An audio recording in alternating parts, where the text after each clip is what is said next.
leaves, its wood rotted but carved with the same spiral. It led to a tunnel, narrow and damp, the air thick with that iron rot smell. My flashlight flickered, but I went down, the walls closing in, the whispers growing louder, echoing off the stone. The tunnel opened into a chamber, its ceiling low, its walls covered in spirals, hundreds of them glowing faintly. In the center was a pit, black and bottomless, the whispers pouring out like a tide. I saw things in the dark faces, hands, eyes watching me, their mouths moving, singing that wordless song. I recognized one face impossibly, my mother, dead 10 years, her eyes empty, her lips forming my name. I stumbled back, my flashlight falling, its beam spinning across the walls. The whispers surged, and I felt Ida pull, like the pit was reaching for me, unraveling me. I don't know how I got out. I remember running, the tunnel stretching longer than it should, the whispers chasing me. I made it to the van, drove until the gas light blinked, and didn't stop until I was in Little Rock. I'm in a motel now, the city's noise a faint shield against the hum. But it's still there. In my head, in my dreams, calling me back to the hollow. I find spirals everywhere on my door, my notebooks, my skin, etched so lightly they bleed before I notice. Last night, I found a stone in my pocket, smooth and cold, carved with that jagged spiral. The tree is waiting. I see it when I close my eyes, its branches reaching, its roots curling through my thoughts. I don't know what the hollow is or what it wants, but it knows me. If you're ever in Duskwood, if you hear a whisper that isn't the wind, don't go to the clearing. Don't touch the tree, because once it chooses you, it never lets go. The Villa at Red Pines. The light flickered at exactly 2:47 a.m. Not a power surge, not a loose bulb, but a single, deliberate pulse that made the shadows in the villa twist like living things. I'm Quinn Adler, a travel writer burned out from city life, chasing solitude in Red Pines, a nowhere town in northern Idaho where the forest swallowed the horizon. I'd rented the villa, sprawling century-old house on the edge of town, because it was cheap and promised quiet. The listing called it historic charm, but didn't mention the light in the upstairs window, the one that flickered every night, or the Polaroid I found under the floorboards my first day there, showing a man standing in that same window, his face blurred with the words "Don't look back" scrawled on the back in red ink. That flicker, that photo-a, was the hook that pulled me into something I still can't explain. Red Pines was barely a town, a gas station, a diner with cracked vinyl booths, and a handful of houses clinging to the edge of a forest so dense it seemed to breathe. The villa stood alone, a mile from the nearest neighbor, its stone walls weathered to a dull gray, its windows dark except for that one upstairs, always glowing faintly, even when the power was off. The air around it smelled of pine and something metallic, like blood left to dry. I'd arrived on a chilly October afternoon, the sky heavy with clouds, the wind carrying a faint hum, like a radio tuned to static. The realtor, a nervous woman named Lila, handed me the keys and muttered, "Don't mess with the upstairs. It's particular." I thought she meant the plumbing. Inside, the villa was a time capsule creaking hardwood floors, faded wallpaper with floral patterns curling at the edges, and furniture that smelled of dust and old secrets. The staircase to the second floor was steep, its banister worn smooth, leading to a locked door at the end of the hall. The key didn't work, and Lila's number went straight to voicemail when I tried to call. I set up in the downstairs bedroom, figuring I'd deal with it later. That night, I woke to the flicker too. 47 a.m., the light in the upstairs window pulsing once, then going dark. I checked the breaker, thinking it was a fault, but everything was fine. That's when I found the Polaroid, slipped under a loose floorboard in the living room, the man's blurred face staring out, his hand pressed against the glass. I didn't sleep after that. The house felt alive, the silence too heavy, broken only by the occasional creak of the walls, like footsteps pacing above me. My skin prickled, my mind replaying the Polaroid's warning, "Don't look back." I tried to work, typing up notes for my next article, but my eyes kept drifting to the staircase, to the locked door I hadn't seen yet. The metallic smell was stronger now, seeping from the walls, mixing with the musty scent of old wood. I told myself it was just the house, just my imagination, but the flicker came again the next night. 2:47 m. And this time, I heard something a whisper, faint and garbled, like a voice trapped in static, coming from upstairs. Quinn, see? I went to the diner the next morning, needing coffee and answers. The waitress, an older woman named Dot, with eyes that didn't blink enough, poured me a cup and leaned in when I mentioned the villa. "You're staying at the old Hartwell place?" she said, her voice low. "Heard anything yet?" "Just the wind," I lied, my hands tightening around the mug. She didn't buy it. That house don't like guests. Last folks who stayed there, a couple from Boise, left after a week. Said the lights kept talking. She wouldn't say more, just shuffled off, muttering about bad ground. I asked around, but the locals were cagey. Their answers, vague stories of the Hartwell family, who'd built the villa in the 1890s and vanished by 1910, of lights that flickered without power, of whispers no one could trace. One man, an old-timer named Cal, grabbed my arm as I left. "Don't look behind you," he said, his breath sour with whiskey. "Not when the light goes on." Back at the villa, I couldn't focus. The whisper was louder now, even in daylight, weaving through the hum of the forest outside. I searched the house, looking for clues, and found a trapdoor in the pantry, its hinges rusted, its wood carved with a spiral symbol jagged, like a scar. I pried it open, the air below cold and damp, smelling of iron and decay. My flashlight revealed a narrow staircase, descending into darkness. I didn't go down, not then, but I couldn't shake the feeling that something was waiting, listening. That night, the flicker came again, 2:47 a.m., but this time the whisper was clearer, my name sharp and insistent. "Quinn, come." I climbed the stairs, my heart pounding, the key suddenly working in the locked door. The upstairs hall was long, its wallpaper peeling, the air thick with that metallic smell.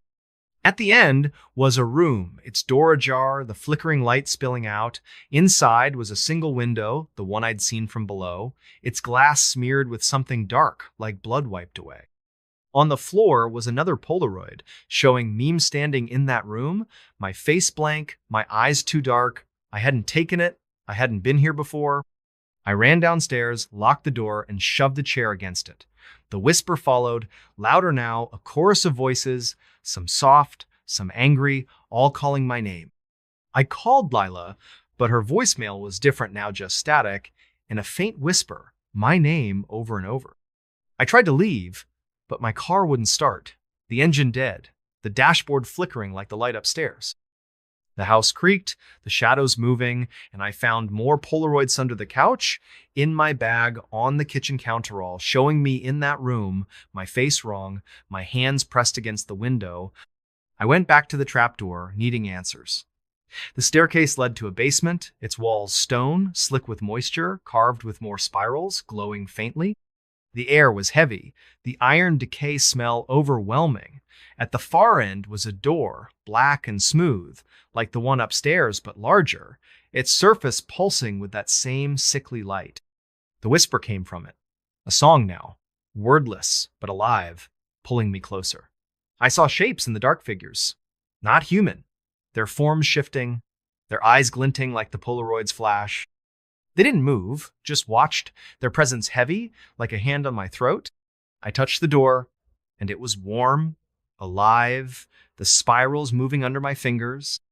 The voices surged, and I saw faces in the door's surface see not reflections, but people, their mouths open, singing. I saw the man from the first Polaroid, his face clear now, his eyes empty. And then I saw myself, my face in the door, my voice joining the song. I screamed, or tried to, but the sound was swallowed, the air too thick to breathe. I don't know how I got out. I remember running, the stairs endless, the whispers chasing me. I made it to the van, drove until the gaslight blinked, and didn't stop until I was in Spokane. I'm in a motel now, the city's noise, a faint shield against the hum. But it's still there, in my head, in my dreams, calling me back to the villa.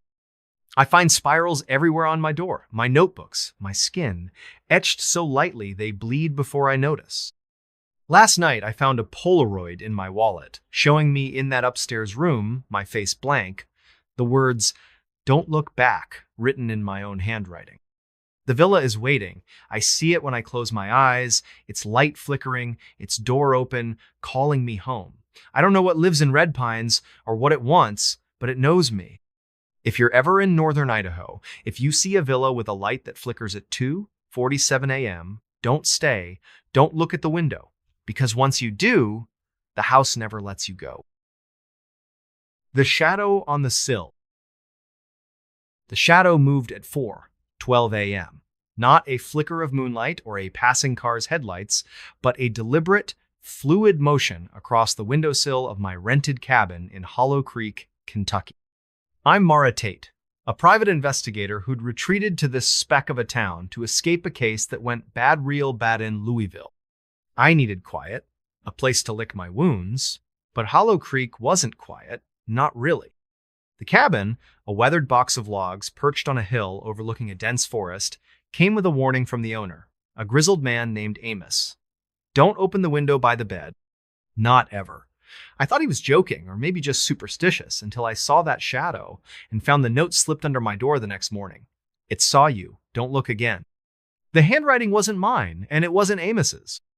Hollow Creek was barely a Tona gas station, a bar with a flickering neon sign and a scattering of homes swallowed by the pines. The air was heavy with the scent of damp moss and something acrid, like burned metal, that clung to the back of my throat. I'd arrived in late October, the sky a bruised gray, the forest so thick it seemed to pulse with its own rhythm. The cabin was cheap, isolated, perfect for disappearing. It had one bedroom, a sagging couch, and a kitchen that smelled of mildew and old grease. The window by the bed, the one Amos warned about, was small, its glass warped, distorting the trees outside into twisted shapes. I'd covered it with a curtain, but that first night I woke to the shadow-long, thin, moving like ink spilling across the sill, pausing as if it knew I was watching. I didn't sleep after that. My heart hammered, my mind replaying the shadow's movement, too smooth, too alive. The cabin was silent, but the silence felt wrong, like it was waiting. I checked the door, the locks, the windows, everything was secure, but the air was thick, heavy with that burned metal smell. I told myself it was a trick of the light, a branch swaying in the wind, but the note under the door changed everything. It was on yellowed paper, the ink fresh, the words jagged, like they'd been written in a hurry. I called Amos, my hands shaking, but his phone went to voicemail, his message a curt, "Leave a message, I'm out." The next day, I drove to the bar, needing answers. The place was dim, smelling of stale beer and cigarette smoke. The bartender, a woman named Ruth with eyes like chipped ice, poured me a coffee and listened as I described the shadow, the note. "You're at the old Whitaker cabin," she said, not a question. "Folks, don't stay there long. That window, it's got a history." "What kind?" I asked, my voice steadier than I felt. She leaned closer, her voice low. "Whitakers built that place in the 1880s. Said the forest talked to them through the window. Last Whitaker, a girl named Eliza, disappeared in 92. Left a note like yours," said the shadow was watching. Ruth turned away, busying herself with a rag, but I caught the fear in her eyes. I went back to the cabin, the note burning a hole in my pocket. The forest felt closer now, the trees leaning in, their branches scratching the roof like fingers. I searched the cabin, looking for clues, and found a loose floorboard under the bed. Beneath it was a tin box, rusted and heavy, containing a journal pages, yellowed, ink faded, but the handwriting clear. It belonged to Eliza Whitaker, dated 1992. She wrote about the shadow, how it came every night at 4:12 a.m., how it whispered her name, how it moved inside the window, not outside. The last entry was a single line. "It's not a shadow, it's me." My stomach twisted. I checked the window, the curtain still in place, but the glass was cold, too cold, like it was pulling heat from the room. That night, the shadow came again. 4:12 a.m., sliding across the sill, slow and deliberate, like it was testing the curtain's edge. The whisper followed, soft and guttural, my name woven into a sound that wasn't words. "Mara, look." I didn't. I sat on the couch, my gun in my lap, staring at the curtain, waiting for dawn. But the whisper didn't stop, and by morning, another note was under the door. You looked. It knows. I hadn't looked. I was sure of it. But the note felt like an accusation, heavy in my hand.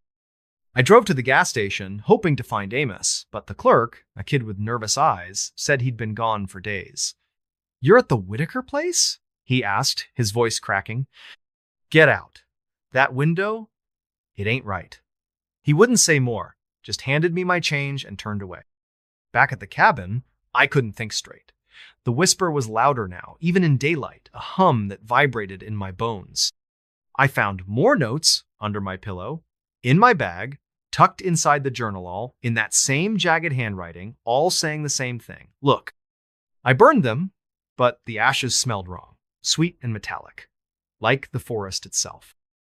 I searched the cabin again, finding scratches on the walls, the floor, the window frame thin, precise, forming a spiral pattern that matched one in Eliza's journal, labeled The Mark of the Watcher.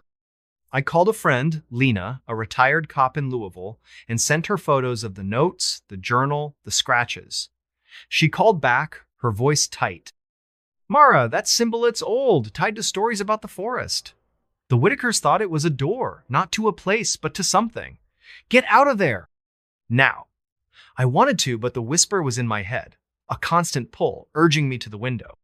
I covered it with a blanket, nailed it shut, but the shadow came anyway. 412 a.m. Moving through the blanket, its form sharper now, like a silhouette of me, but wrong too tall, too thin, its head tilted at an impossible angle. I didn't sleep. I sat by the door, gun in hand, listening as the whisper grew into a chorus, voices overlapping, some soft, some screaming, all saying my name. I found another note, this time inside my coat pocket. "You're already here." My handwriting, but not mine. I tore it up, my hands shaking, and decided to leave. I packed my bag, grabbed my keys, but the car wouldn't start, the engine dead, the dashboard flickering like the shadow on the sill. Desperate, I pried open the window frame, needing to know. The glass was smooth, but the wood was warm, pulsing, the spiral scratches glowing faintly. The shadow was there, inside the glass, not outside. Its form shifting, my face staring back, but not my face me. Eyes were empty, my mouth open, whispering. I smashed the window, the glass shattering, but the shadow didn't move. It reached out, its fingers brushing the air, and I felt Ida tug, like something pulling at my core, unraveling me. I ran, leaving everything, my bag, my gun, my sanity. The forest was a blur, the trees closing in, their branches snagging my clothes. I made it to the gas station, hitchhiked to Lexington, and didn't stop until I was in a motel. The city's noise, a faint shield against the whisper. But it's still there. In my head, in my dreams, calling me back to the cabin. I find spirals everywhere on my door, my skin, my mirror, etched so lightly they bleed before I notice. Last night, I found a note in my wallet, in my handwriting. "Look behind you." I don't look. I can't. But the shadow is there, in every reflection, every dark corner, waiting. I see it when I close my eyes. Its form sharper, my face clearer, whispering my name. I don't know what lives in Hollow Creek, or what it wants, but it knows me. If you're ever in Kentucky, if you see a cabin with a window that doesn't look right, don't stay. Don't look at the sill. Because once the shadow sees you, it never lets you go. The last guest at the Starlight Motel. The neon sign flickered like a dying heartbeat, casting a sickly pink glow over the cracked asphalt of the Starlight Motel's parking lot.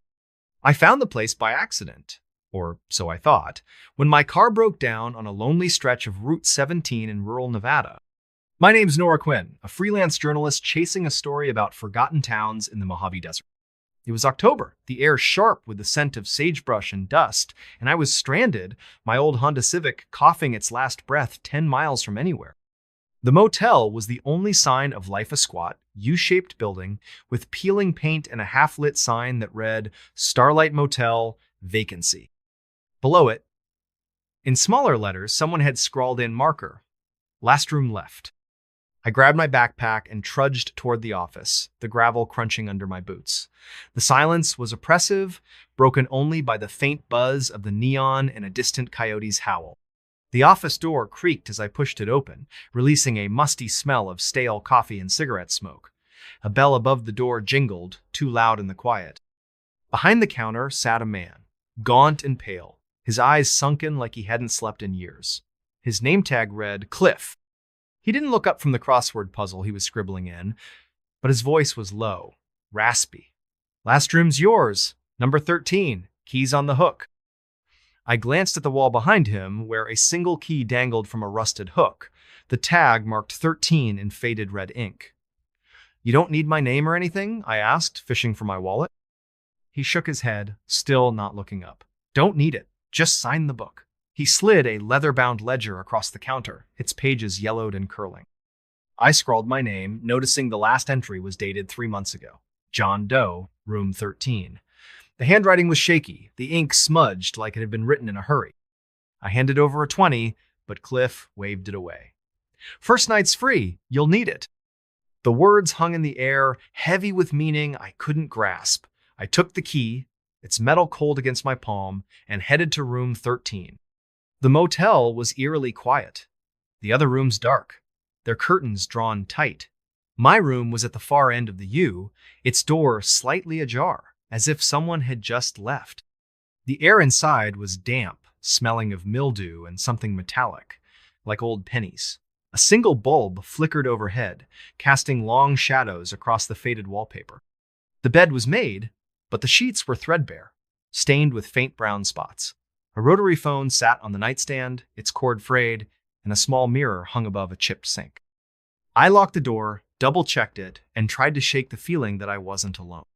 I called a tow truck, but the line crackled, the operator's voice fading in and out. "Nearest truck's in Reno," she said. "Might be a day or two." I hung up, frustrated, and lay on the bed, staring at the water-stained ceiling. That's when I heard a faint tapping, like fingers drumming on glass. It came from the window, but when I pulled the curtain back, there was nothing, just the empty parking lot and the neon signs flicker. The tapping stopped, then started again, this time from the mirror.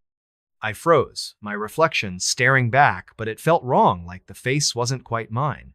My eyes looked too wide, my skin too pale. I covered the mirror with a towel, telling myself it was just exhaustion. Sleep didn't come easy. The tapping continued. Irregular but persistent, now joined by a low hum, like a refrigerator running in another room. I pulled the pillow over my head, but the sound burrowed into my skull, vibrating in my teeth. Around midnight, the phone rang, a shrill, jarring sound that made me bolt upright. I hesitated, then picked it up. Static crackled, thick and heavy, but beneath it, I heard a voice as soft, almost a whisper, saying my name, Nora, stay. I slammed the receiver down, my heart pounding. The hum stopped, but the silence was worse, thick and suffocating, like the room was holding its breath. The next morning, I went back to the office, determined to get answers. Cliff was there, still hunched over his crossword as if he hadn't moved. "Who else is staying here?" I asked, trying to keep my voice steady. "I heard noises last night." He didn't look up. "Just you. Last guest checked out months ago." "But the ledger." "Folks come and go," he said, his pencil scratching the paper. "Room 13 special, always the last one taken." I pressed him, but he wouldn't say more, just pointed me to a diner across the road for breakfast. The diner was a relic, its chrome stools rusted, its formica counters chipped. The waitress, a woman with gray hair and a permanent frown, poured me coffee that tasted like tar. I asked about the motel, hoping for some local gossip. Her eyes narrowed. "Starlight? You're staying there?" She leaned in, her voice low. "Get out before dark. That place, it don't let go of everyone." She wouldn't elaborate, just shuffled away, muttering about bad ground. I left a tip and headed back, my unease growing. The motel felt different in daylight, the shadows sharper, the air heavier. I decided to poke around, see if I could find anything about room 13 or the strange noises. The other rooms were locked, their windows boarded or covered with grime. But behind the motel, hidden by overgrown sagebrush, I found a storm cellar, its doors padlocked but rusted through. I pried them open with a crowbar from my car, the hinges screaming in protest. The cellar was dark, the air thick with the smell of wet earth and decay. My flashlight revealed shelves lined with jars, their contents murky, floating in cloudy liquid. Old furniture was stacked against the wall shares, a dresser, a cracked mirror like the one in my room. In the corner, under a tarp, was a box of papers, receipts, maintenance logs, and a guest ledger, different from the one in the office. Its pages were filled with names, all for room 13, dating back decades. Each entry had a note beside it. Didn't leave, gone by morning, heard the song. My name was there too, in my own handwriting, dated yesterday. But I hadn't written in this ledger. I'd signed the one in the office. My hands shook as I stuffed the ledger into my backpack. I needed to get out, tow truck or not. But as I climbed out of the cellar, I heard it again, the tapping, louder now, coming from the direction of my room. I ran back, my boots slipping on the gravel, and found the door to room 13 wide open. Inside, the mirror was uncovered, the towel neatly folded on the bed. My reflection stared back, but it wasn't right. My eyes were wrong, too dark, and my mouth was moving, humming a tune I didn't know. I grabbed my bag and bolted for the car, but the key wouldn't turn. The engine sputtered, then died, the dashboard lights flickering like the neon sign. The tapping was everywhere now, on the windows, the roof, the hood, a relentless rhythm that matched the hum in my head. I stumbled out, the desert air cold against my skin, and ran toward the highway, hoping to flag down a car. But the road was empty. The horizon swallowed by a creeping fog that hadn't been there an hour ago. I don't know how long I walked, but the motel kept appearing, no matter which direction I went. The neon sign glowed brighter, the words, "Last room left," pulsing like a lure. I tried to call for help, but my phone was dead. Its screen cracked, showing a photo I hadn't taken. Me standing in room 13, my face blank, my hands pressed against the mirror. Desperate, I went back to the office. Cliff was gone, the crossword abandoned, half finished. The ledger was open, my name now circled in red ink with a new note, singing. I tore through the office, looking for anything, a phone, a map, a way out. In a drawer, I found a Polaroid, faded but clear. A woman in room 13, her face pale, her eyes empty, standing in front of the mirror. On the back, in the same shaky handwriting as the ledger, "She stayed too long." The hum was louder now, a song without words, pulling me back to room 13. I fought it, my nails digging into my palms, but my feet moved anyway, step by step, until I was standing in the room again. The mirror was waiting, its surface rippling like water. My reflection smiled, but I wasn't smiling. It raised a hand, beckoning, and I felt a tug, not just in my mind, but in my chest, like something was unraveling inside me. I don't know how I broke free. I remember screaming, smashing the mirror with the phone, glass shattering across the floor. The hum stopped, the room silent, but the air was thick, heavy with the scent of blood. I ran, leaving everything, my bag, my car, my sanity. I hitchhiked to Reno, my hands trembling, my mind replaying the song I couldn't shake. I told myself it was over, that I'd escaped. But it's not over. The hum is still there, faint but growing, like a radio signal tuning in. At night, I see the motel in my dreams, the neon sign flickering, the mirror whole again, my reflection waiting. Last week, I found a key in my pocket, rusted and cold, marked 13. I live in a city now, far from the desert, but yesterday, I saw Ita neon sign in an alley, flickering pink, the words, "Last room left," glowing in the dark. I don't sleep anymore. The song is louder, and sometimes I catch myself humming along, my voice, not my own. I don't know what the Starlight Motel is, or what it wants, but it's not done with me. If you're ever on Route 17, if you see a neon sign in the desert, keep driving. Don't stop. Don't take the key, because once you check into room 13, you never check out. The Hollow Choir. The rain came down in sheets, a relentless gray curtain that blurred the world beyond the windshield. I was driving home from a weekend in Portland, my headlights cutting weak beams through the storm as I navigated the winding backroads of Southern Oregon. The radio had long since fizzled into static, leaving only the rhythmic thump of wipers and the hiss of tires on wet asphalt. I was tired bone tired after a fight with my girlfriend that had left me raw and restless. Maybe that's why I didn't notice the sign at first. It was small, rusted, leaning crookedly at the edge of the road like it had been forgotten for decades. Hollow Creek, 3 miles. I frowned, squinting through the rain. I'd driven this route 100 times, and I'd never seen a turnoff for any place called Hollow Creek. My GPS was useless out here, the screen stuck on a loading spiral, so I figured it was just an old logging road or some ghost town marker. Still, something about it tugged at me, a faint, uneasy pull, like a whisper you can't quite hear but feel in your chest. I kept driving, the sign fading into the rearview mirror, but the name stuck with me. Hollow Creek. It sounded wrong, like a name you'd find scratched into the bark of a tree in a place nobody goes. 10 minutes later, the rain got worse. A deluge that turned the road into a river. My old Civic started to hydroplane, the wheel jerking in my hands. I cursed, slowing to a crawl, when my headlights caught something up ahead, a flicker of white through the trees. It was a figure, a woman maybe, standing motionless at the edge of the road. She was dressed in something pale, a dress or a nightgown, soaked through and clinging to her skin.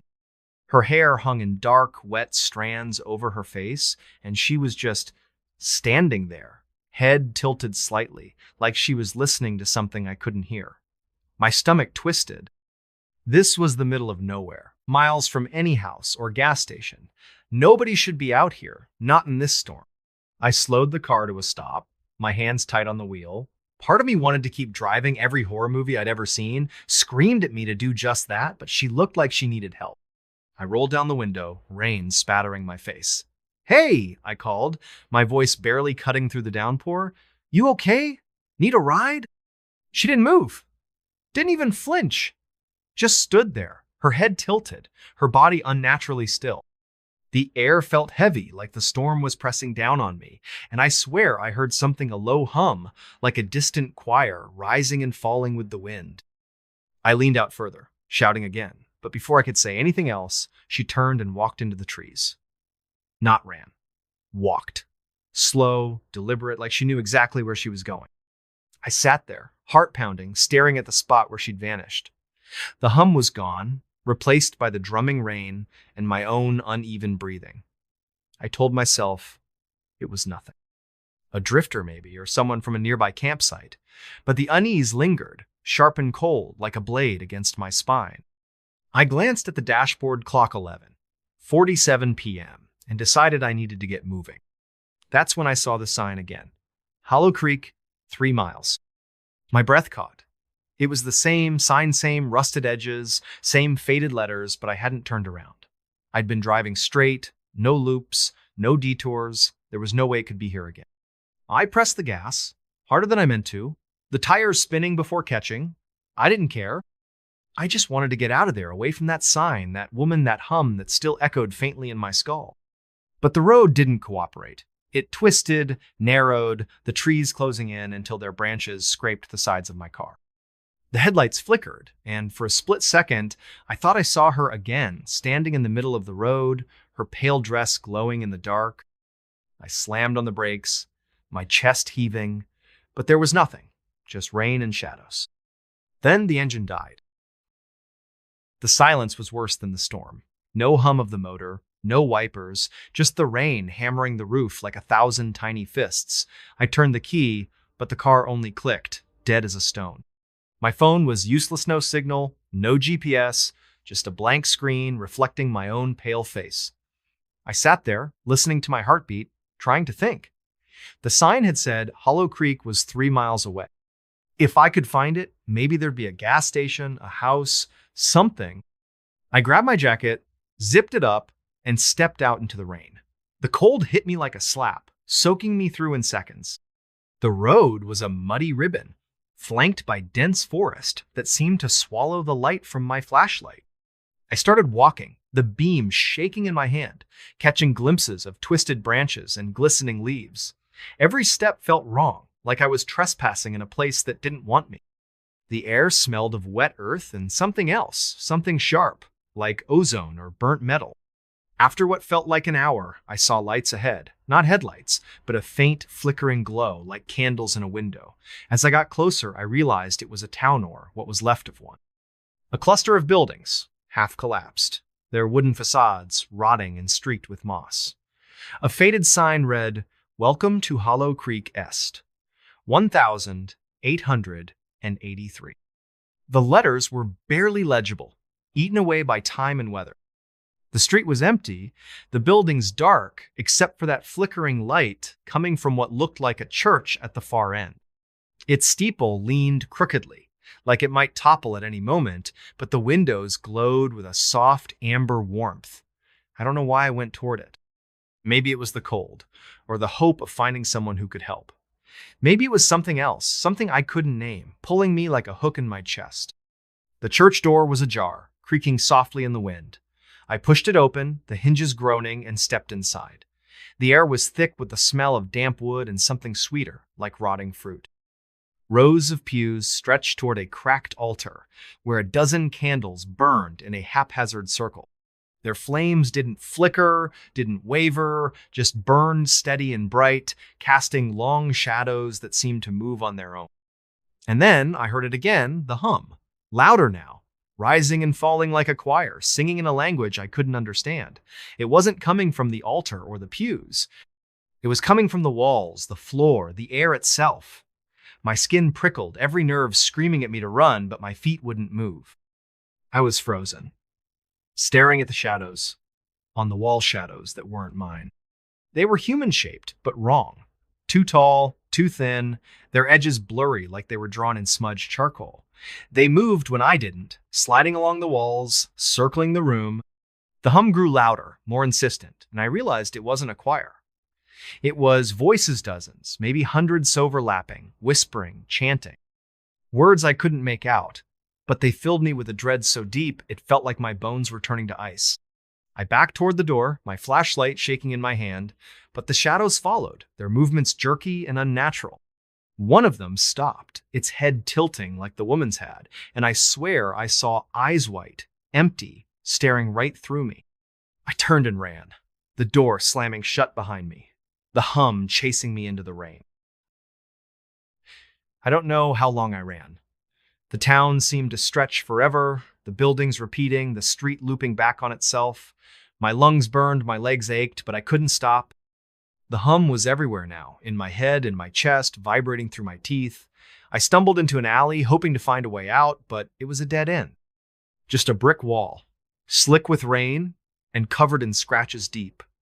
Jagged marks, like something had clawed at it for years.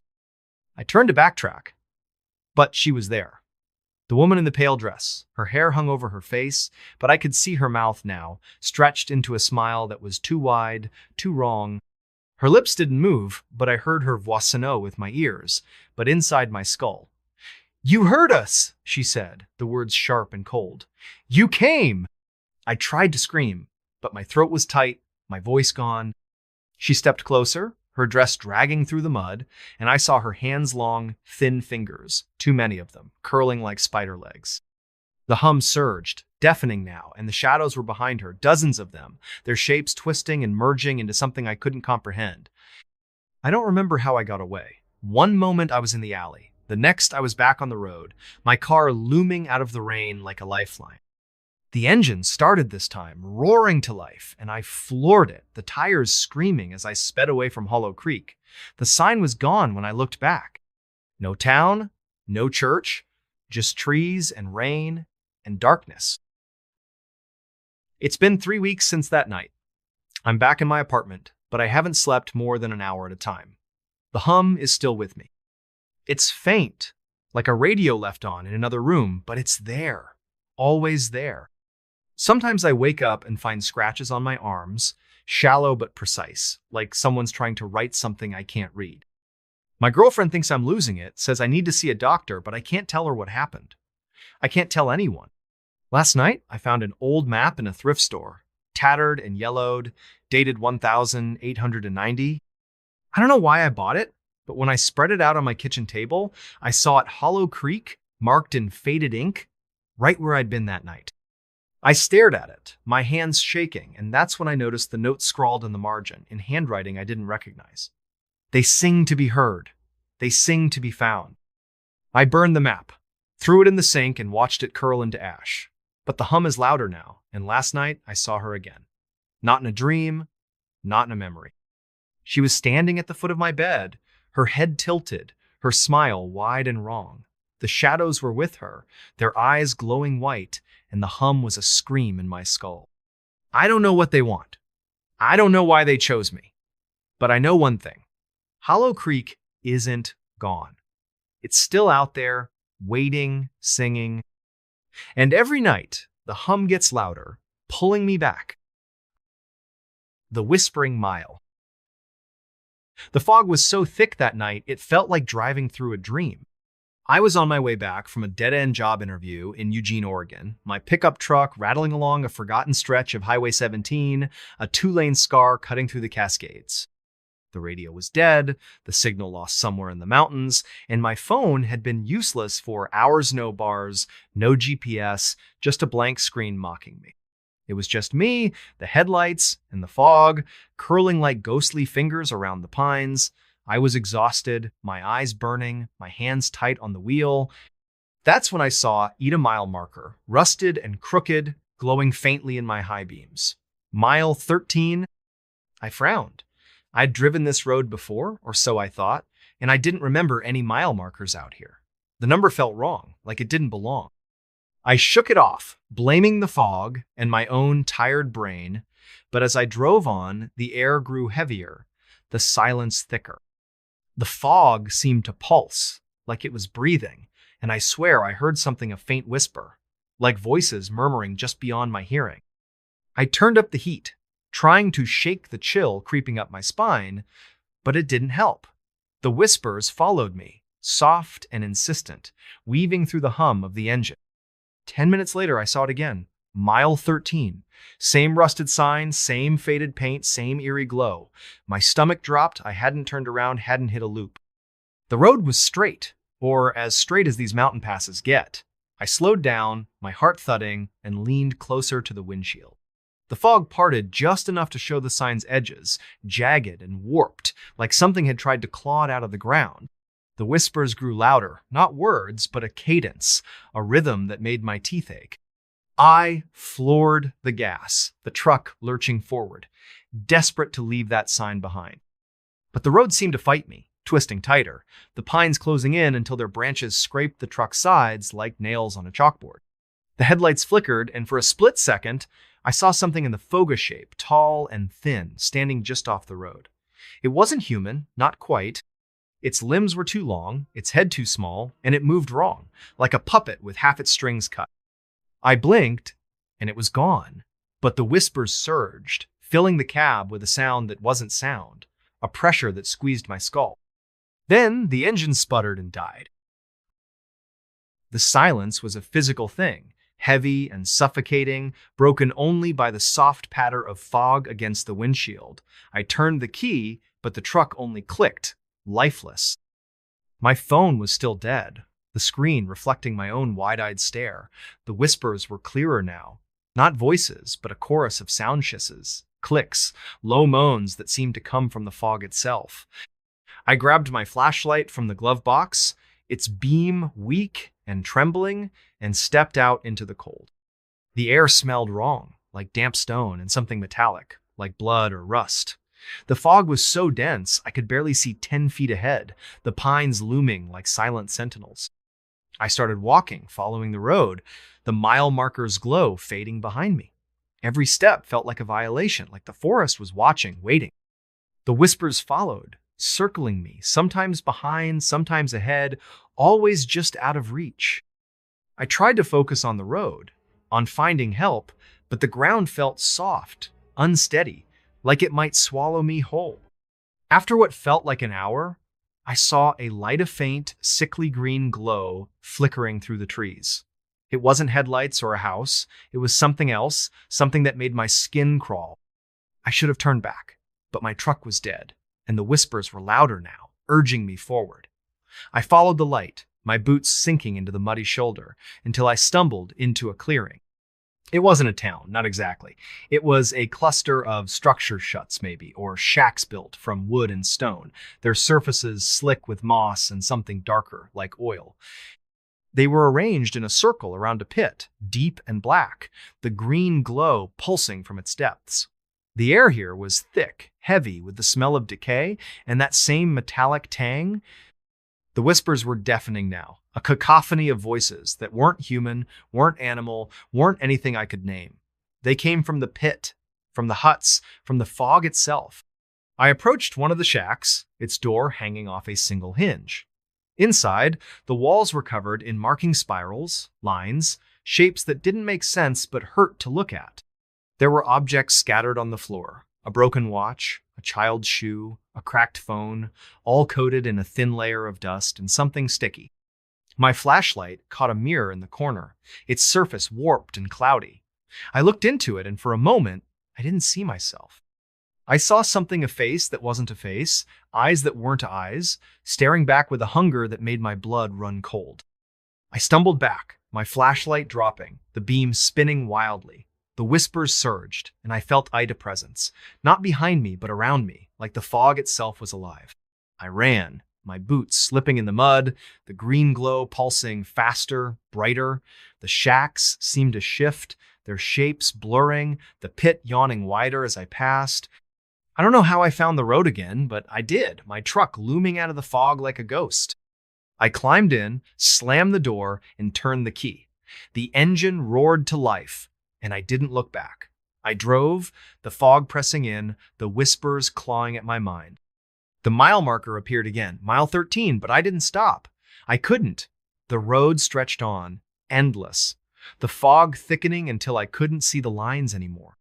I drove until the whispers faded, until the fog thinned, until I saw a gas station sign glowing in the distance. It's been a month since that night. I'm back in my apartment, but nothing feels right. The whispers are still with me, faint but constant, like static in my brain. I don't sleep much. When I do, I dream of the pit, the green glow, the thing in the mirror.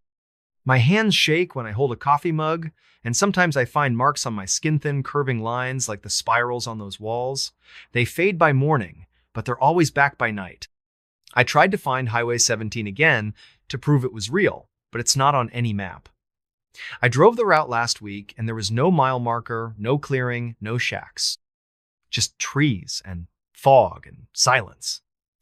But yesterday, I found something in my truck, tucked under the passenger Sieta, piece of stone, smooth and cold, carved with a spiral that makes my eyes ache. I don't remember taking it. I don't remember a lot of things. Last night, I woke up to the whispers again, louder, closer. I turned on the light, and there it was in my wall, a shadow that wasn't mine. Too tall, too thin, its head tilted like it was listening. I blinked, and it was gone, but the whispers stayed, and so did the glow of faint green light seeping from under my bedroom door. I don't know what I found out there, on mile 13. I don't know what followed me home.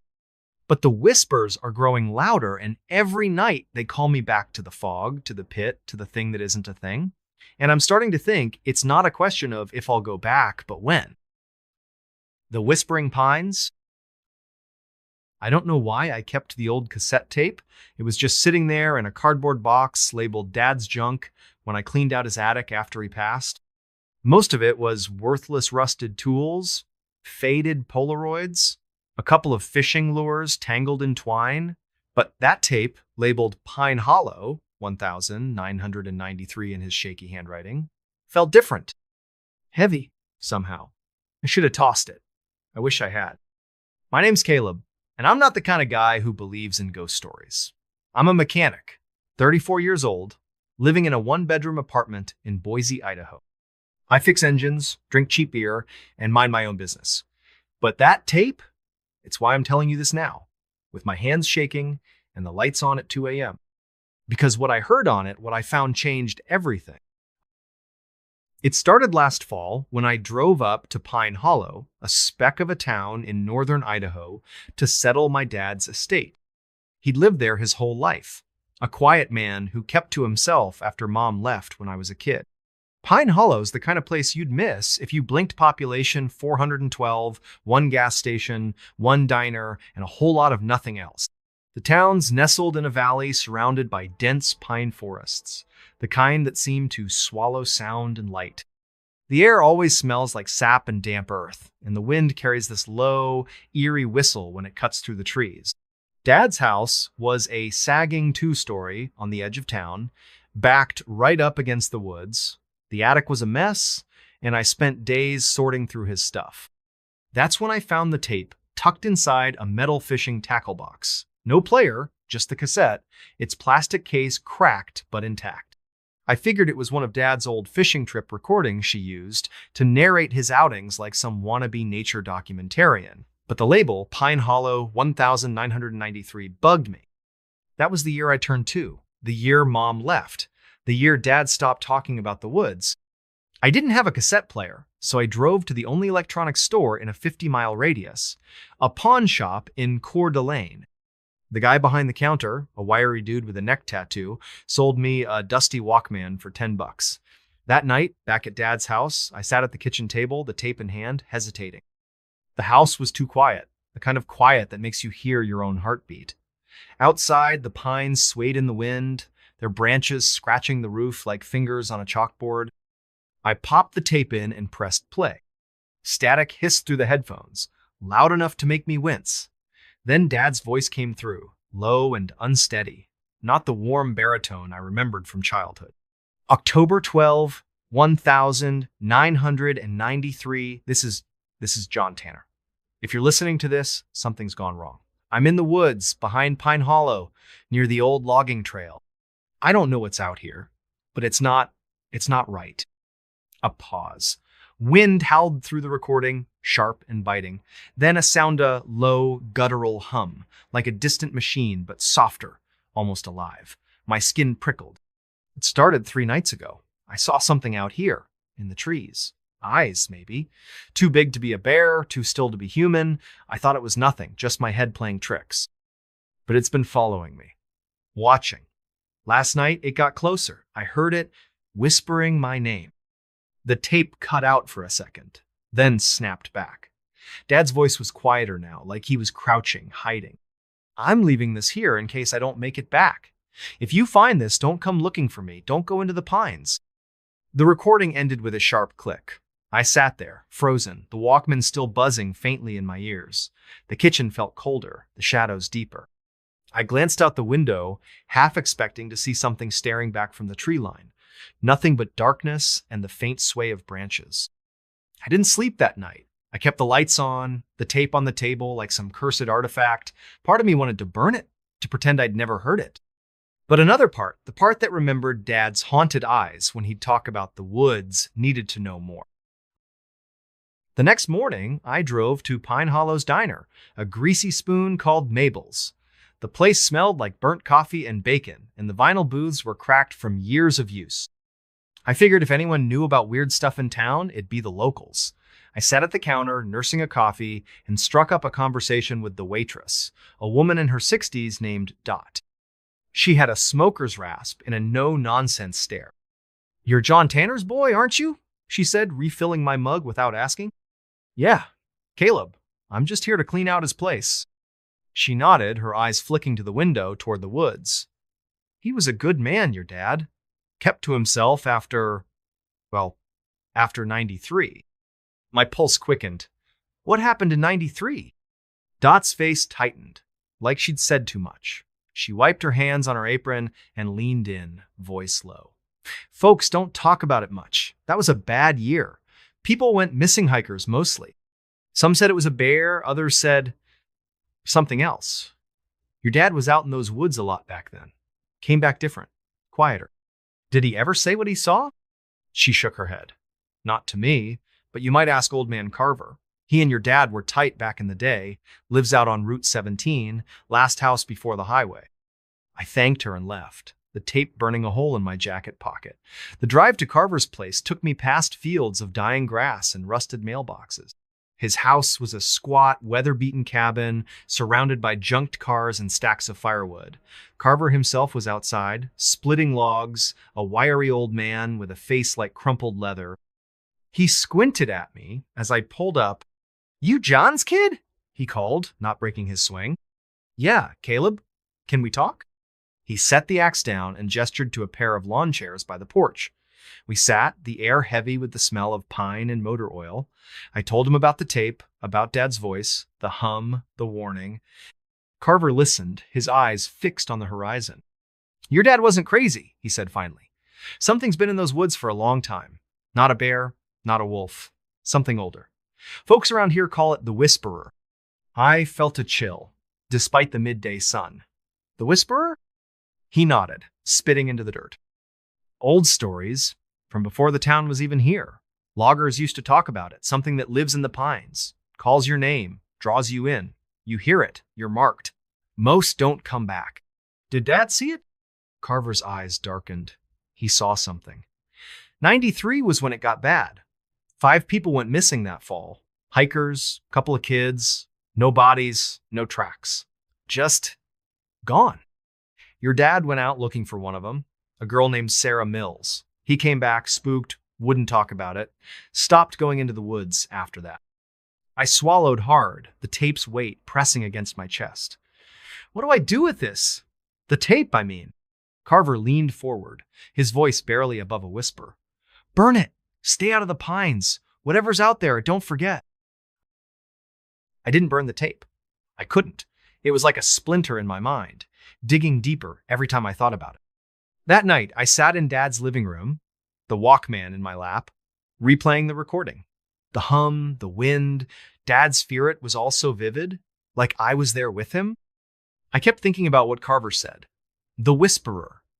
It sounded like a campfire story, but Dad's voice, that wasn't a story, that was real. Against every shred of common sense, I decided to go into the woods. I had to know what Dad saw, what scared him so bad he never spoke of it. I waited until dawn, when the light felt safer, and packed a backpack with a flashlight, water, a hunting knife, and the tape. The old logging trail Carver mentioned was still there, a faint dirt path snaking into the forest behind Dad's house. The pines loomed overhead, their branches knitting together to block out the sky. The air was thick with the scent of resin and decay, and every step crunched on a carpet of needles. The trail was overgrown, barely visible in places. I followed it for maybe an hour, my boots sinking into the soft earth, my breath fogging in the chill. The forest was quiet, too quiet. No birds, no squirrels, just the occasional creak of a tree in the wind. I kept my eyes on the ground, looking for anything a footprint, a broken branch, a sign Dad had been here. Nothing. Then I heard it. A hum, low and steady, like a generator buried underground. My heart stuttered. It was the same sound from the tape, but clearer, closer. I froze, straining to listen. The hum seemed to pulse, rising and falling like a heartbeat. It wasn't coming from any one direction, it was everywhere, vibrating through the trees, the ground, my bones. "Caleb." "My name," whispered soft as a breeze. I spun around, knife in hand, but there was nothing. Just pines, stretching, endless and dark. My pulse hammered in my ears, and for a second I thought I saw something, a shadow, tall and thin, flickering between the trees. But when I blinked, it was gone. I should have turned back. Every instinct screamed at me to run. But I kept going, deeper into the woods, the hum growing louder, the air heavier. The trail petered out, leaving me in a clearing ringed by ancient pines, their trunks gnarled and twisted like they'd been screaming for centuries. In the center was a pile of stones, moss-covered and uneven, like a makeshift altar. Scratched into one of the stones was a Cymbola spiral with jagged lines radiating out, like a sun with broken rays. The hum was deafening now, a low throb that made my teeth ache. I knelt by the stones, my hands shaking as I brushed away the moss. Beneath it, carved into the rock, was a name, Sarah Mills. My stomach dropped. The girl Carver mentioned, the one Dad went looking for. There were other names too, half erased by time. Thomas Reed, 1978. Ellen Carter, 1965. James Holt, 1952. dozens of them etched into the stones like a memorial or a warning. Caleb. The whisper came again, closer this time, right behind me. I stumbled back, my knife slipping from my sweaty grip. The air felt wrong, like it was pressing down on me, thick and suffocating. I grabbed my flashlight and swung it around, the beam cutting through the gloom. Nothing, just trees and shadows and that goddamn hum. Then I saw it. At the edge of the clearing, half hidden by a pine, was a figure, tall, impossibly thin, its limbs bent at wrong angles, like a marionette with cut strings. Its face, if it had one, was lost in shadow, but I could feel it watching me, its gaze heavy and cold. My flashlight flickered, the beam stuttering, and in that split second, the figure was gone. I ran. I don't know how long or how far, branches clawing at my face, my breath ragged in my throat. The hum chased me, louder with every step, and my name echoed through the trees, over and over, in a voice that wasn't human. I didn't stop until I stumbled out of the woods, back onto Dad's property, the house looming like a lifeline. I locked the door, barricaded it with a chair, and sat there, panting, the knife clutched to my chest. I didn't leave the house for 2 days. I kept the lights on, the curtains drawn, the tape locked in a drawer. Sleep came in fits, broken by nightmares of spiraling symbols and eyeless faces. Every creak of the house, every gust of wind, sounded like my name being whispered. I called a realtor and told her to sell the place as is. I didn't care about the money, I just wanted out. But the tape, I couldn't leave it behind. On my last day in Pine Hollow, I drove to Carver's house, the cassette in my pocket. He was on his porch, whittling a piece of wood into something shapeless. I told him what I'd seen, what I'd heard. He didn't look surprised. "You saw it," he said, not a question. "The Whisperer." "What is it?" My voice cracked, and I hated how small it sounded. Carver set his knife down, his eyes distant. "No one knows. Some say it's a spirit tied to the land. Others say it's older, something that was here before the trees, before the people. It takes what it wants. Marks you, calls you, pulls you in. Your dad got away, but most don't." "Why didn't he tell me?" Carver sighed. "He wanted to protect you. Thought if he stayed quiet, it'd leave you alone. But you went looking. You heard it call your name." I handed him the tape. "Burn it, please." He took it, his fingers brushing mine, and nodded. I drove back to Boise that night, the rearview mirror empty, but my nerves screaming. I kept checking, expecting to see that figure in the road, its broken limbs swaying. It never came. That was 6 months ago. I'm back in Boise, back to fixing cars, back to my routine, but it's not the same. I don't sleep much. I keep the TV on at night, drowning out the silence. Sometimes, when the wind blows just right, I swear I hear that hum, faint and far away. Sometimes, in the quiet moments, I hear my name. I checked online, trying to find anything about Pine Hollow, about the missing people. There's nothing, just a few articles about hikers lost in the 90s, no details, no follow-up. The town's barely a blip on the map. I called Carver last week, but his phone's disconnected. I don't know if he burned the tape. I don't know if it matters. Last night, I found something in my apartment, tucked behind the couch. A cassette tape, cracked plastic case labeled Pine Hollow 1993. I don't know how it got there.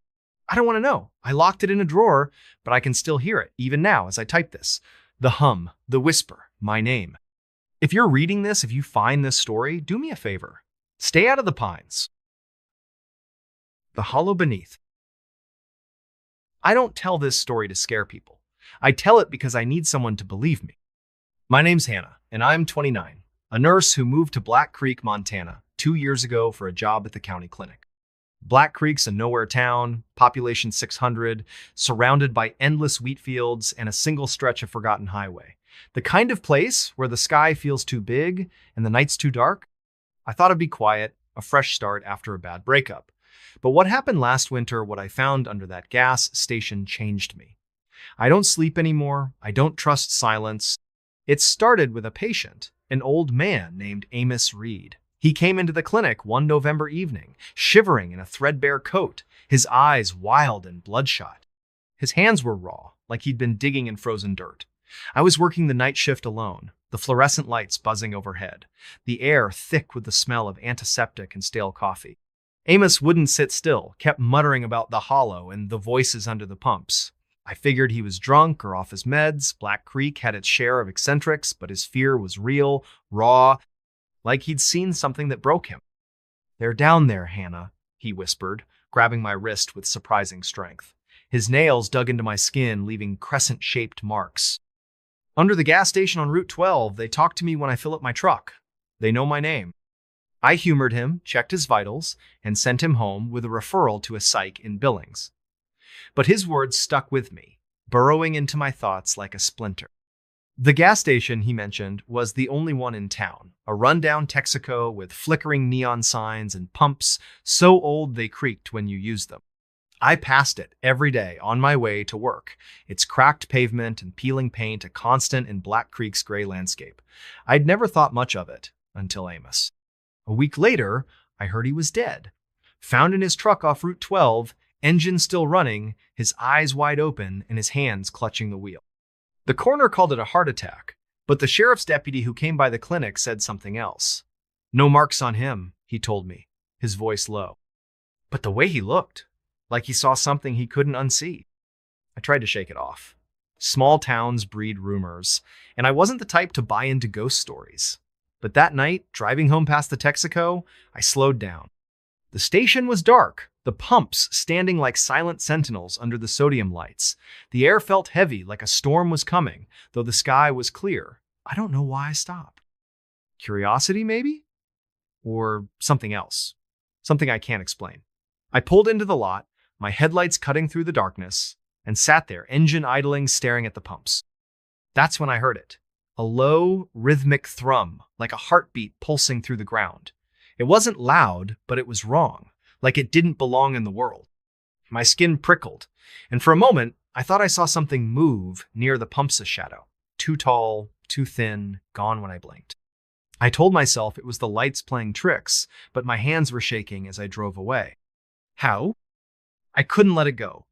Amos's words, the thrum, the shadow, they haunted me. The next night, I went back. It was stupid, I know, but I needed answers.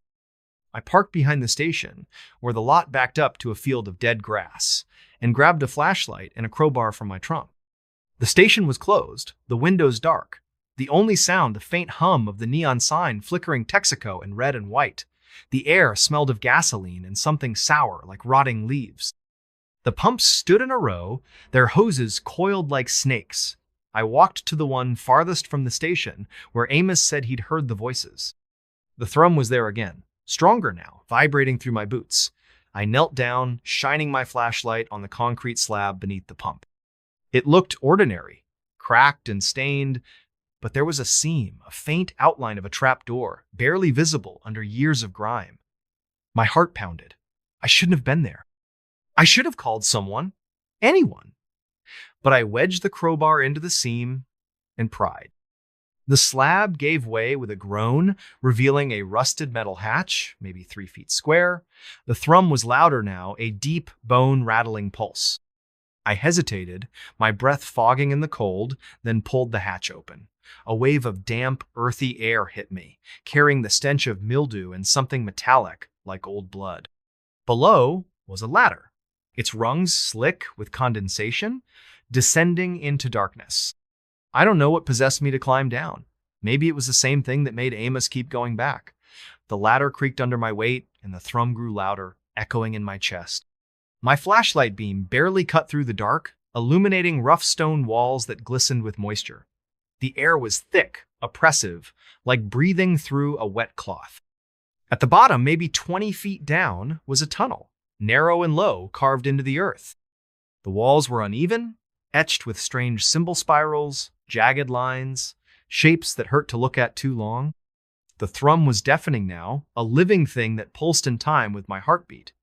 I followed the tunnel, my flashlight shaking in my hand, the crowbar heavy in the other. The air grew colder, the smell of blood stronger. The tunnel opened into a chamber, maybe 30 feet across, its ceiling lost in shadow. The floor was dirt, soft and wet and in the center was a pit, perfectly round, maybe 10 feet wide. The thrum came from there, a deep, unending drone that made my teeth ache. I edged closer, my flashlight beam trembling. The pit was deep, too deep for the light to reach the bottom. But there was something down there movement, faint and fluid, like oil shifting in water. And then I heard it. My name, Hannah. A whisper, soft and dry, like leaves scraping stone. It didn't come from the pit. It came from behind me. I spun around, my flashlight catching nothing but empty air. The chamber felt smaller, the walls closer, like they were breathing. Hannah. The whisper came again, from the left now, then the right, circling me. My pulse roared in my ears, and I backed toward the tunnel, my crowbar raised. The shadows moved, not like a person, not like anything I could name, just shapes, tall and wrong, flickering at the edge of my light. I ran. The tunnel seemed longer going back, the symbols on the walls pulsing in time with the thrum. My flashlight flickered, the beam stuttering, and the whispers followed, my name over and over, in voices that weren't humansome, deep and guttural, others high and sharp, like children but cruel. I climbed the ladder, my hands slipping on the rungs, the crowbar clattering into the dark below. When I reached the hatch, I slammed it shut and dragged the concrete slab back into place, my arms burning with the effort. I didn't stop running until I was in my car, doors locked, engines screaming as I tore out of the lot. The thrum faded, but the whispers didn't. They followed me home, faint and distant, echoing in my head as I locked every door and window, drew the curtains, and sat on my couch clutching a kitchen knife. I didn't go to work the next day, or the day after. I called in sick, my voice shaking as I lied about the flu. I couldn't tell anyone what I'd seen, what I'd heard. They'd think I was crazy, like Amos. But I wasn't crazy. I knew what was down there. Something old, something that knew my name, something that wanted me to come back. I tried to research the gas station, the town, anything that could explain it. Black Creek's records were sparse, but I found a mention in an old newspaper clipping from 1957 buried in the library's microfiche. A construction worker had gone missing while installing the station's fuel tanks. No body, no trace, just a note that the ground was unstable and the project was delayed. Another article, from 1972, mentioned a string of disappearance struckers, mostly last seen at the Texaco. The locals called it bad luck. I knew better. I went back to the station one last time, in broad daylight, because I needed to know it was real. The hatch was still there, the concrete slab undisturbed, but the seam was tighter, like someone or something had sealed it. The thrum was gone, the air still. I didn't dare open it again. I poured salt around the pumps, a trick my grandma swore by, and left. That was 3 months ago. I quit my job, moved to Missoula, tried to start over. But it's not over. The whispers come at night, faint but clear, my name slipping through the walls of my apartment. I've seen shadows outside my window, too tall, too thin, gone when I turn on the light. Last week, I found dirt under my fingernails, black and wet, like the soil from that chamber. I don't remember digging. I drive a different route now, avoiding highways, avoiding gas stations. But I know it's still out there, under Black Creek, under the pumps, waiting. It knows my name. It knows I found it. And it's patient. If you're ever in Black Creek, filling up at that old Texaco, listen close. If you hear a thrum, a whisper, your name in the dark run, don't look back. Don't go down. The Lantern Road. I never believed in places that could watch you. Not until I found the Lantern Road. My name's Caleb Hart, a surveyor for a land development company sent to scout a forgotten stretch of land in northern Maine. The job was simple: map an old logging route for a potential resort. The client provided coordinates and a single instruction: follow the lanterns. I thought it was a quirky way to mark the trail, nothing more. But the moment I stepped onto that road, I knew I'd walked into something wrong, something that had been waiting. It started with a phone call from my boss, Karen, late on a Friday. She sounded rushed, her voice clipped. "Caleb, we got a rush job. Some rich guy wants a survey of a plot near Millinocket. Old logging road, unmarked, no name. Locals call it the Lantern Road. You're the only one free. Can you be there by morning?" I wasn't thrilled. Millinocket was a 6-hour drive from my place in Bangor Butt. The pay was double, and I needed the cash. She emailed me the coordinates and a grainy photo of a dirt path lined with rusted lanterns. Their glass cracked, their frames twisted. The caption read, "Follow the lanterns. Don't stray." I figured it was some eccentric landowner's idea of a landmark. I arrived at dawn. The sky, a dull gray that seemed to press down on the forest. The coordinates led to a break in the trees, where a narrow path snaked into the woods. The lantern road was exactly as the photos showed. A rutted dirt track, barely wide enough for my Jeep, flanked by ancient lanterns every 50 feet or so. They were old, maybe a century, their metal pitted with rust, their glass clouded with age. None of them were lit, but they gave off a faint glow, like they'd soaked up the last light of the sun. The air was heavy, thick with the smell of damp moss and something sharper, like ozone after a storm. My boots sank slightly into the soft earth, and the silence was absolute tenno. Birds, no rustle of leaves, just my own breathing, loud in my ears. I slung my survey gear over my shoulder and started walking, GPS in hand, marking the path's boundaries. The lanterns were my guide, their eerie glow cutting through the morning fog. At first, it was routine. Measure distances, note elevations, snap photos. But the deeper I went, the more the road felt alive. The lanterns seemed to shift when I wasn't looking, their positions slightly off from where I'd marked them. My GPS flickered, the screen glitching, showing me miles from where I knew I was. I chalked it up to bad reception, but my skin prickled, like I was being watched from the trees. By noon, I'd gone maybe a mile when I found the first anomaly. A lantern, unlike the others, was pristine, its glass clear, its frame gleaming as if polished. It hung from a gnarled oak, and inside it burned a flame, small but steady, casting a warm, golden light. I stopped, my breath catching. There was no fuel source, no wick, just a flame floating in the air. I reached out, my fingers inches from the glass, and felt a pulse, like a heartbeat, thrumming through the lantern. My head swam, a low hum filling my mind. Not a sound, but a sensation, like static crawling under my skull. I backed away, my heart pounding, and kept going, telling myself it was just fatigue, a trick of the light. The road grew stranger the further I walked. The lanterns multiplied, clustering closer together, their glow brighter, almost blinding in the dim forest. The trees leaned inward, their branches knitting together overhead, forming a tunnel of green and shadow. The air grew colder, the ozone smell stronger, stinging my nose. I started hearing things whispers, not words, but fragments, like half-remembered conversations. They came from the lanterns, their flames flickering in time with the sounds. Caleb, stay, see. My name, woven into the murmurs, made my stomach lurch. I checked my GPS again, but it was useless, the screen frozen on a blank grid. I don't know when I noticed the footprints. They were in the dirt beside the path, faint but clear, matching the tread of my boots. But I hadn't walked there. I'd stayed on the road, following the client's instructions. Don't stray. The prints led into the trees, disappearing into the underbrush. I told myself it was another hiker, maybe a hunter, but the forest was too quiet, too empty. I kept moving, faster now, my survey notes forgotten. The whispers grew louder, more insistent, and the lantern's flames pulsed, their lights strobing in a way that made my head throb. At dusk, I reached a clearing. The road ended abruptly, the lanterns forming a circle around a patch of bare earth. In the center stood a single lantern, larger than the others, its flame a deep, unnatural blue.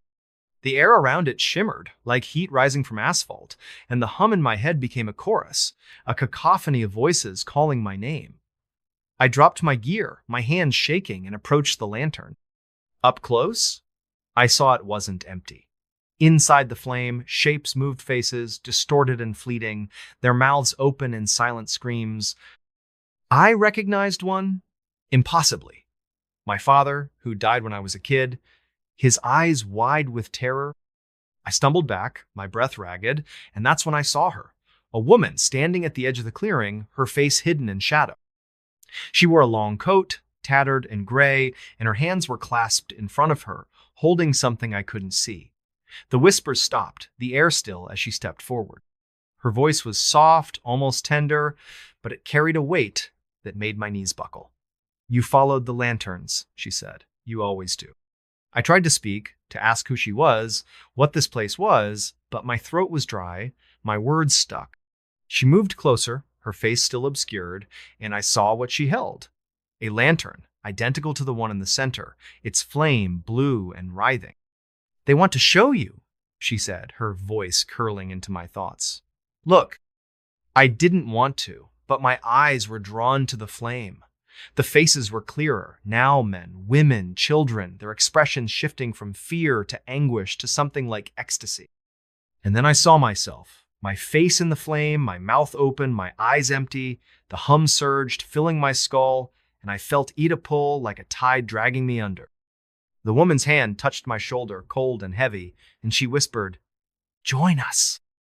I don't know how I broke free. One moment, I was staring into the flame. The next, I was running, the lantern's light blurring past me. The road seemed to twist, the path looping back on itself. The lanterns multiplying, their flames roaring now, a wall of fire and sound. The whispers screamed my name, and the woman's voice was everywhere, soft and relentless. "You can't leave. You're already here." My legs burned, my lungs ached, but I kept running, the forest a maze of shadows and light. I woke in my Jeep, parked at the edge of the highway, my clothes soaked with sweat, my gear gone. The sun was high, the forest silent again. My GPS was blank, its memory wiped, and my phone showed no signal, no record of the photos I'd taken. I drove back to Bangor, not stopping until I reached my apartment. I told Karen I'd gotten sick, couldn't finish the job. She didn't push, but her voice was strange, distant, like she knew I was lying. I tried to forget the lantern road, but it's in me now. At night, I hear the hum, faint but growing, and I see the lanterns in my dreams, their flames flickering behind my eyes. I've found scratches on my arms, thin and precise, like they were carved by something sharp and deliberate. Last week, I found a lantern on my doorstep, small and rusted, its flame burning softly. I didn't touch it, but I heard her voice, the woman's whispering from inside, "He'll come back." I've moved twice since then, but the hum follows and the lanterns keep appearing in my porch, in my car, outside my window. I don't know what they are or what they want, but I know they're not done with me. If you're ever in Maine, if you see a dirt road lined with lanterns, don't follow them. Don't look at the flames. Because once you do, the road doesn't let you go. The hollow bell. The bell rang at 3:17 a.m. A single low chime that echoed through the empty streets of Coldwater, Montana, and woke me from a dead sleep. I'm Theo Grant, a mechanic by trade. Not the kind of guy who spooks easily, but that sound it wasn't right. It came from the old church at the edge of town, a sagging relic no one stepped foot in since the 80s. The bell shouldn't have rung. Its clapper was long gone, stolen, or rusted away, and the church was boarded up, left to rot in the shadow of the Bitterroot Mountains. I lay in bed, my heart pounding, waiting for another chime. It didn't come. Just silence, thick and heavy, like the town was holding its breath. Coldwater's the kind of place where nothing happens. A gas station, a diner, a handful of houses, and a population you can count on both hands. I'd moved here 2 years ago, running from a bad breakup and a worse debt, figuring a nowhere town was the perfect place to disappear. But that night, the bell's chime stuck with me, a splinter in my mind. I couldn't shake the feeling it was calling me. The next morning, I drove to the church, my pickup rattling over the frost-cracked road. The air was sharp, smelling of pine and wet earth, with a faint metallic tang I couldn't place. The church loomed ahead, its steeple leaning slightly, like it was tired of standing. The windows were boarded, the paint peeling in long gray strips, and the door was padlocked, though the chain was rusted, brittle. I walked the perimeter, my boots crunching on frozen grass, looking for signs of a prank kids, maybe, or some drunk messing around. Nothing. Just the bell tower, its silhouette stark against the gray sky, and that uneasy feeling like eyes watching from the shadows. I stopped at Mabel's diner for coffee, hoping to shake off the chill. Mabel, a wiry woman with eyes like a hawk, poured me a cup, and leaned on the counter. "Heard the bell last night," she said, not asking, just stating it like fact. "You check it out?" "Yeah," I said, sipping the bitter brew. "Nothing up there. You know what's with that bell?" Her face tightened, her fingers drumming on the counter. "Folks say it rings when someone's marked." Old story, not worth repeating. She turned away, busying herself with a coffee pot, but I caught the flicker of fear in her eyes. I pressed her, but she clammed up. And the other regular sand old man, named Gus, and a trucker passing through weren't any help. Gus just muttered about bad winters and went back to his eggs. The trucker shrugged, his eyes darting nervously. "Heard it too, huh? Stay away from that place, Theo. Ain't nothing good comes from messing with that bell." I drove back home, the diner's warmth fading as the cold crept back into my bones.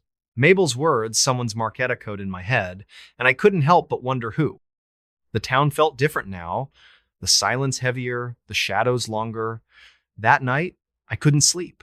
The memory of the bell's chime lingered, low and mournful, like a warning I didn't understand. Around midnight, I heard another sound of faint scratching, like nails on wood, coming from my front door. I grabbed the baseball bat I kept by the bed and crept to the living room, my pulse racing. The scratching stopped as I approached, but when I opened the door, there was nothing, just a single mark on the frame, a thin, deliberate scratch, like someone had dragged a knife across it. The next day, I went back to the church, this time with tools. The padlock on the door gave way with a quick pry, and I stepped inside, the air thick with dust and the sour smell of decay. The pews were splintered, the hymnals moldy, their pages stuck together. I climbed the rickety stairs to the bell tower, my flashlight cutting through the gloom. The bell was there, massive and tarnished, its surface etched with strange symbol spirals, jagged lines, shapes that seemed to shift when I looked too long. There was no clapper, just as I'd thought, but the inside of the bell was smooth, polished, like it had been cleaned recently.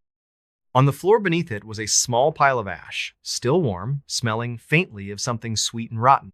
I took photos, my hands shaking, and sent them to a friend, an amateur historian named Rachel. She called me an hour later, her voice tight. "Those symbols aren't random, Theo. They're old, pre-Christian, maybe older. Found on stones around here, tied to stories about the land choosing people. The bell, it's not just a bell, it's a signal. You need to leave." I laughed it off, told her she'd been reading too many ghost stories. But that night, the bell rang again. 3:17 a.m., one chime, deep and resonant, vibrating in my chest. I didn't go back to the church. Instead, I searched the house, looking for more scratches. I found them on the windowsills, the back door, even the mirror in my bathroom. Each one was identical, precise, like a signature. I didn't sleep. The next morning, I went to the town library, a cramped room in the community center with books older than me. I dug through local history, finding scraps about Coldwater's past. The church was built in 1883 on land the native tribes avoided, calling it hollow ground. There were stories of disappearance as loggers, settlers, kids going back centuries, all linked to the church, all after the bell rang. The most recent was a hunter, vanished last spring, his rifle found under the bell, surrounded by ash. The article called it a suicide, but the details didn't add up no body, no note, just the ash and those same strange symbols carved into the stock of his gun. I started noticing things in town. The way people avoided my eyes, the way conversations stopped when I walked into the diner. Gus, the old man, cornered me outside the gas station, his breath sour with whiskey. "You heard it twice now," he said, his voice low. "It don't ring for everyone. You stay, it'll ring again." And then he trailed off, his hands trembling, and walked away. That night, the scratching came again. Louder, more insistent, moving from the door to the walls, like something circling the house. I turned on every light, checked every window, but saw nothing. Just more scratches, deeper now, some forming patterns that matched the symbols on the bell. I called Rachel again, and she sent me a scanned page from an old journal written by a preacher in 1890. He described the bell ringing on its own, calling people to the church where they'd join the hollow. He wrote of a presence in the ground, something that listened and chose, something that fed on those who answered its call. His last entry was a single line, "It knows my name." I decided to leave. Packed a bag, filled my truck with gas, and planned to drive to Missoula by dawn. But the bell rang again, 3:17 a.m., and this time the scratching was inside the house. I grabbed my bat, my flashlight, and searched every room. Nothing. But the mirror in my bathroom was uncovered, and in it my reflection wasn't right. My face, but not my expression. My mouth was moving, whispering words I couldn't hear, my eyes too dark, too empty. I smashed the mirror, the glass shattering, but the whispering didn't stop. It was in my head now. My name over and over. Theo, come. I drove to the church, not knowing why, only that I had to. The door was open, the padlock gone. Inside, the air was cold, thick with that sweet rotten smell. The bell tower was lit, not by my flashlight, but by a faint glow from the bell itself, its cymbals pulsing with a sickly light. I climbed the stairs, my legs heavy, like wading through water. The bell was ringing. Not a chime, but a low, continuous hum, vibrating in my bones. Beneath it, the ash pile was larger, and in it, I saw fragments bone, cloth, a watch with a cracked face, stopped at 3:17. I don't know how long I stood there, staring at the bell, the hum filling my mind, drowning out my thoughts. Faces appeared in the shadows, people I didn't know, their eyes hollow, their mouths moving in sync with the hum. They weren't there, not really, but I felt them, their presence pressing against me, urging me to stay. I saw my own face among them, not a reflection, but me, standing in the tower, my hands covered in ash. I ran.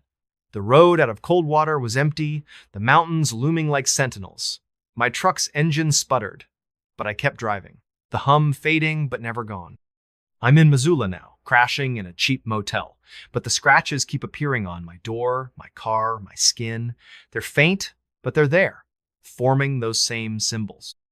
The bell's hum follows me, a whisper in my dreams, calling me back. Last night, I found ash on my pillow, warm and sweet-smelling, and a note in my own handwriting, "Come to the hollow." I don't know what the bell is, or what lives in Coldwater's ground, but it knows me, it chose me, and it's waiting. If you're ever in Montana, if you hear a bell at 3:17 a.m., don't listen, don't go to the church, because once the hollow calls your name, it never stops. The Silent Ward. The scream woke me at 2:43 a.m. It wasn't Humanot exactly, but it cut through the stillness of Haven's End, a speck of a town in northern Wisconsin, like a blade through silk. I'm Avery Cole, a night shift nurse at St. Agnes Hospital, a crumbling brick building on the edge of town that should have been shut down years ago. The scream came from the third floor, the locked ward no one talks about, the one we call the silent ward because its patients never speak.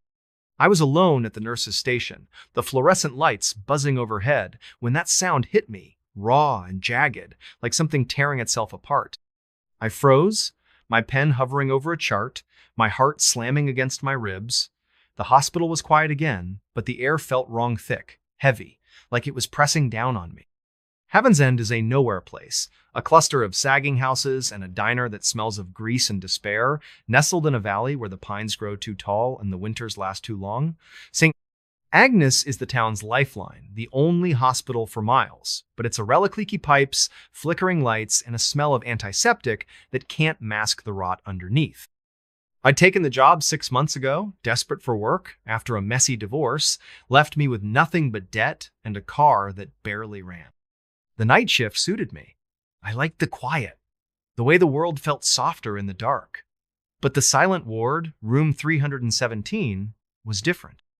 It was off limits, its door always locked, its charts missing from the system. The other nurses whispered about it, stories of patients who didn't exist, of sounds no one could explain, but I'd never heard anything myself, until that scream. I checked the monitors, my hands trembling. The third floor was dark, the cameras glitchy, showing only static where room 317 should have been. I radioed security, but Ed, the guard, was out back smoking, his voice crackling through the static. "Probably just pipes, Avery. Old place creaks like hell. I wanted to believe him, but pipes don't scream. I grabbed my flashlight and headed to the stairwell, the air growing colder with each step. The hospital smelled of bleach and something sweeter, like overripe fruit, faint but persistent. My sneakers squeaked on the linoleum, the sound too loud in the silence. The third floor was a maze of locked doors and abandoned rooms, the air stale, the walls stained with watermarks that looked like faces if you stared too long. Room 317 was at the end of the hall, its door different from the other steel, not wood, with a keypad instead of a lock. I'd never seen it open, never seen a doctor or nurse go in. I pressed my ear to the door, holding my breath. Nothing. Just the hum of the hospital, the distant drip of a faucet. Then, a faint scratching, like nails on metal, slow and deliberate, coming from inside. I backed away, my flashlight beam shaking, and noticed something new, a small symbol carved into the doorframe, a spiral with jagged edges. Like a wound. It hadn't been there yesterday. I didn't sleep when my shift ended. The scream stayed with me, looping in my head, and that symbol burned behind my eye. I drove to the diner, the only place open at 6 a.m., and asked Margie, the waitress, about the hospital. She'd lived in Haven's End her whole life, her face lined like old leather. "St. Agnes ain't right," she said, pouring me coffee that tasted like tar. "Built on bad land. Folks used to say the ground there listens." She wouldn't say more, just shook her head and muttered about keeping your distance. I couldn't let it go. That afternoon, I went to the town library, a cramped room in the community center with books that smelled of mildew. I found a history of Haven's End, a thin volume from the 70s. St. Agnes was built in 1910 on land donated by a reclusive family, the Harts, who'd vanished by 1920. There were stories of strange illnesses, patients who went mad, doctors who quit without explanation. The silent ward was mentioned once, in a footnote, room 317, reserved for special cases, closed to staff. No details, just a warning, do not enter without clearance. The book also mentioned the symbol I'd seen warding mark, tied to old stories about the land choosing people to speak for it. Back at the hospital that night, the air felt heavier, the lights dimmer. I checked the third-floor cameras again, but they were still static, a gray snowstorm where room 317 should be. I avoided the ward, sticking to my rounds, but the scratching started again, louder, coming through the walls. Patients complained of nightmare shadows in their rooms, voices whispering their names. Mrs. Keller, an elderly woman in room 204, grabbed my arm as I adjusted her for. "It's singing," she whispered, her eyes wide. "Up there, in the quiet place. Don't listen, Avery." I brushed it off, told her it was the meds, but her words stuck with me, a cold knot in my stomach. Around 2 a.m., I found a note on the nurse's station, slipped under a chart. It was in my handwriting, but I hadn't written it. "Go to 317. It's waiting." My blood ran cold. I tore the note up, my hands shaking, and threw it in the trash. But the scratching grew louder, more insistent, and the lights flickered, plunging the hall into darkness for a split second. When they came back on, the trash can was empty, the note gone. I couldn't ignore it anymore. I took the stairs to the third floor, my flashlight cutting through the gloom. The hall was colder than before, the air thick with that sweet rotten smell. The symbol on room 317's door was deeper now, the spiral glistening like it was wet. I tried the keypad, punching in random codes, but it wouldn't budge. The scratching stopped, replaced by a low hum, like a choir tuning up, coming from inside. "My name?" whispered soft and slow. "Avery, come." I backed away, my heart hammering, and ran back to the station.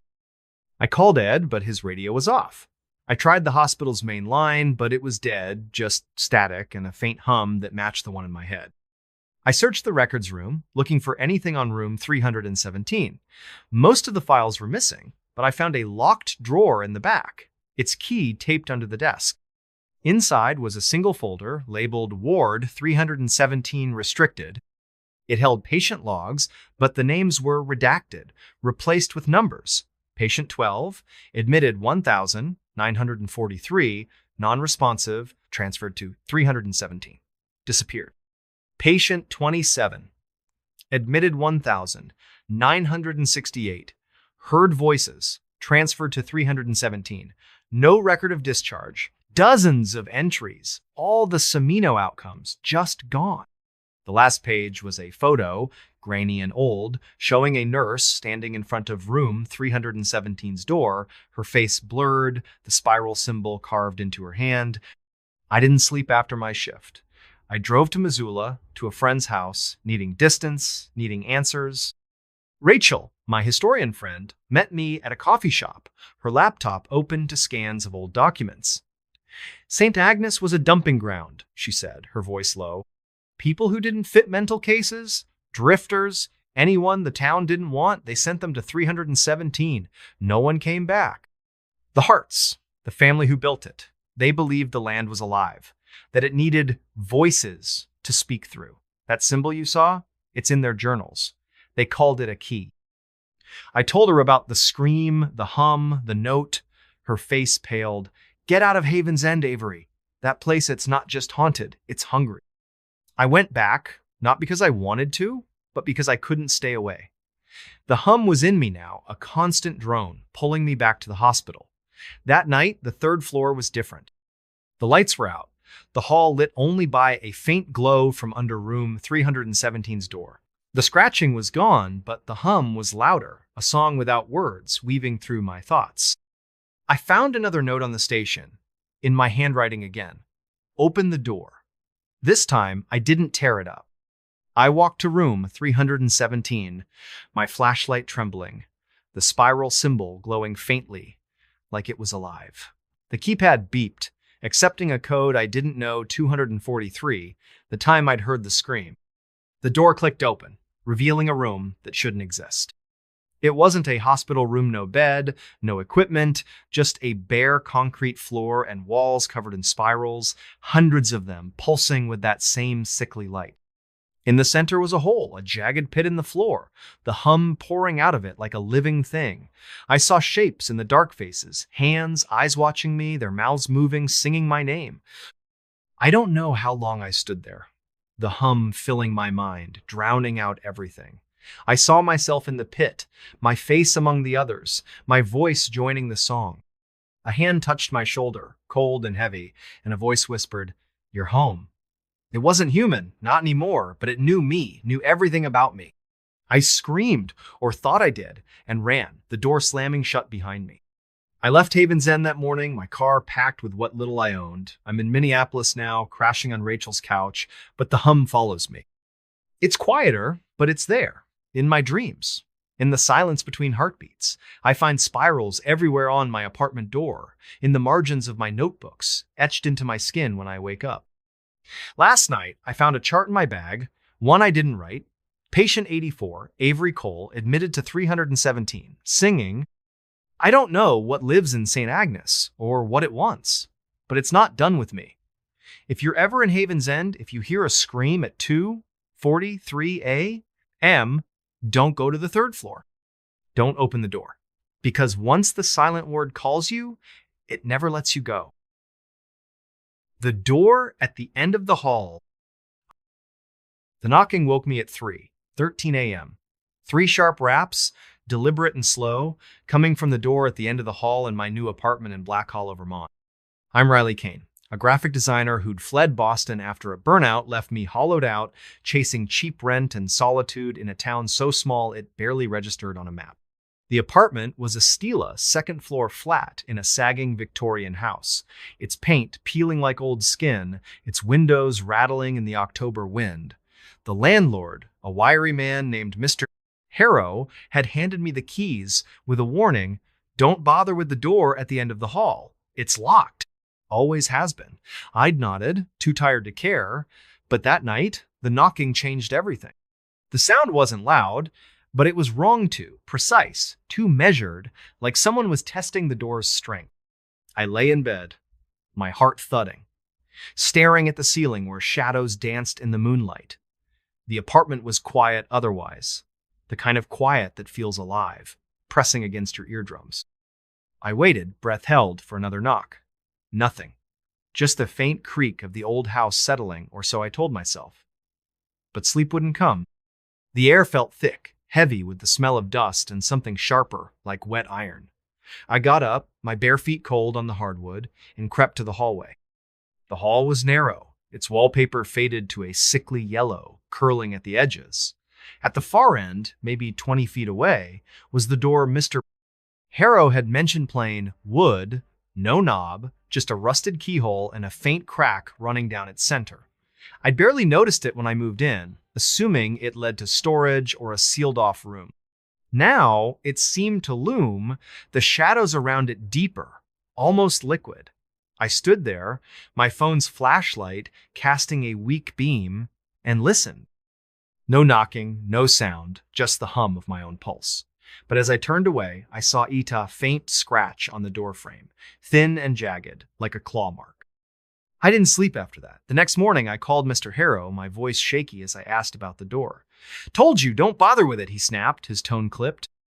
"Old house, old quirks. Leave it be." He hung up before I could press him. I tried to focus on work, setting up my laptop in the cramped living room, but my eyes kept drifting to the hall. The scratch was still there, deeper than I'd thought, and beside it was another, fresher, like it had been carved while I was on the phone.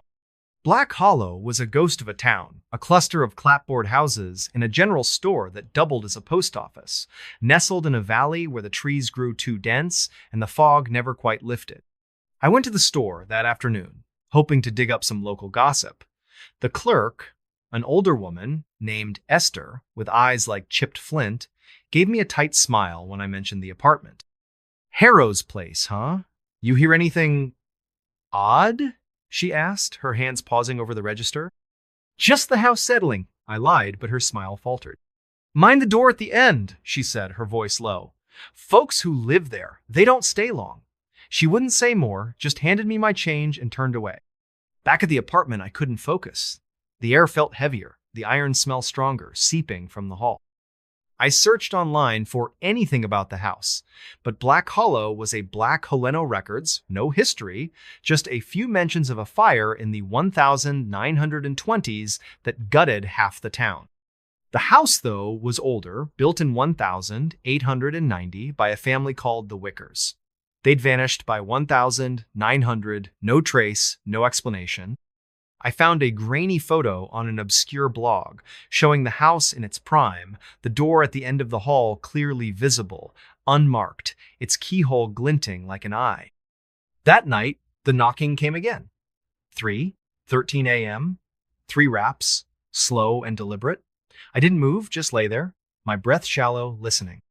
The knock stopped, but then I heard something worsey whisper, soft and garbled like a voice underwater, coming from the other side of the door. "Riley? Open."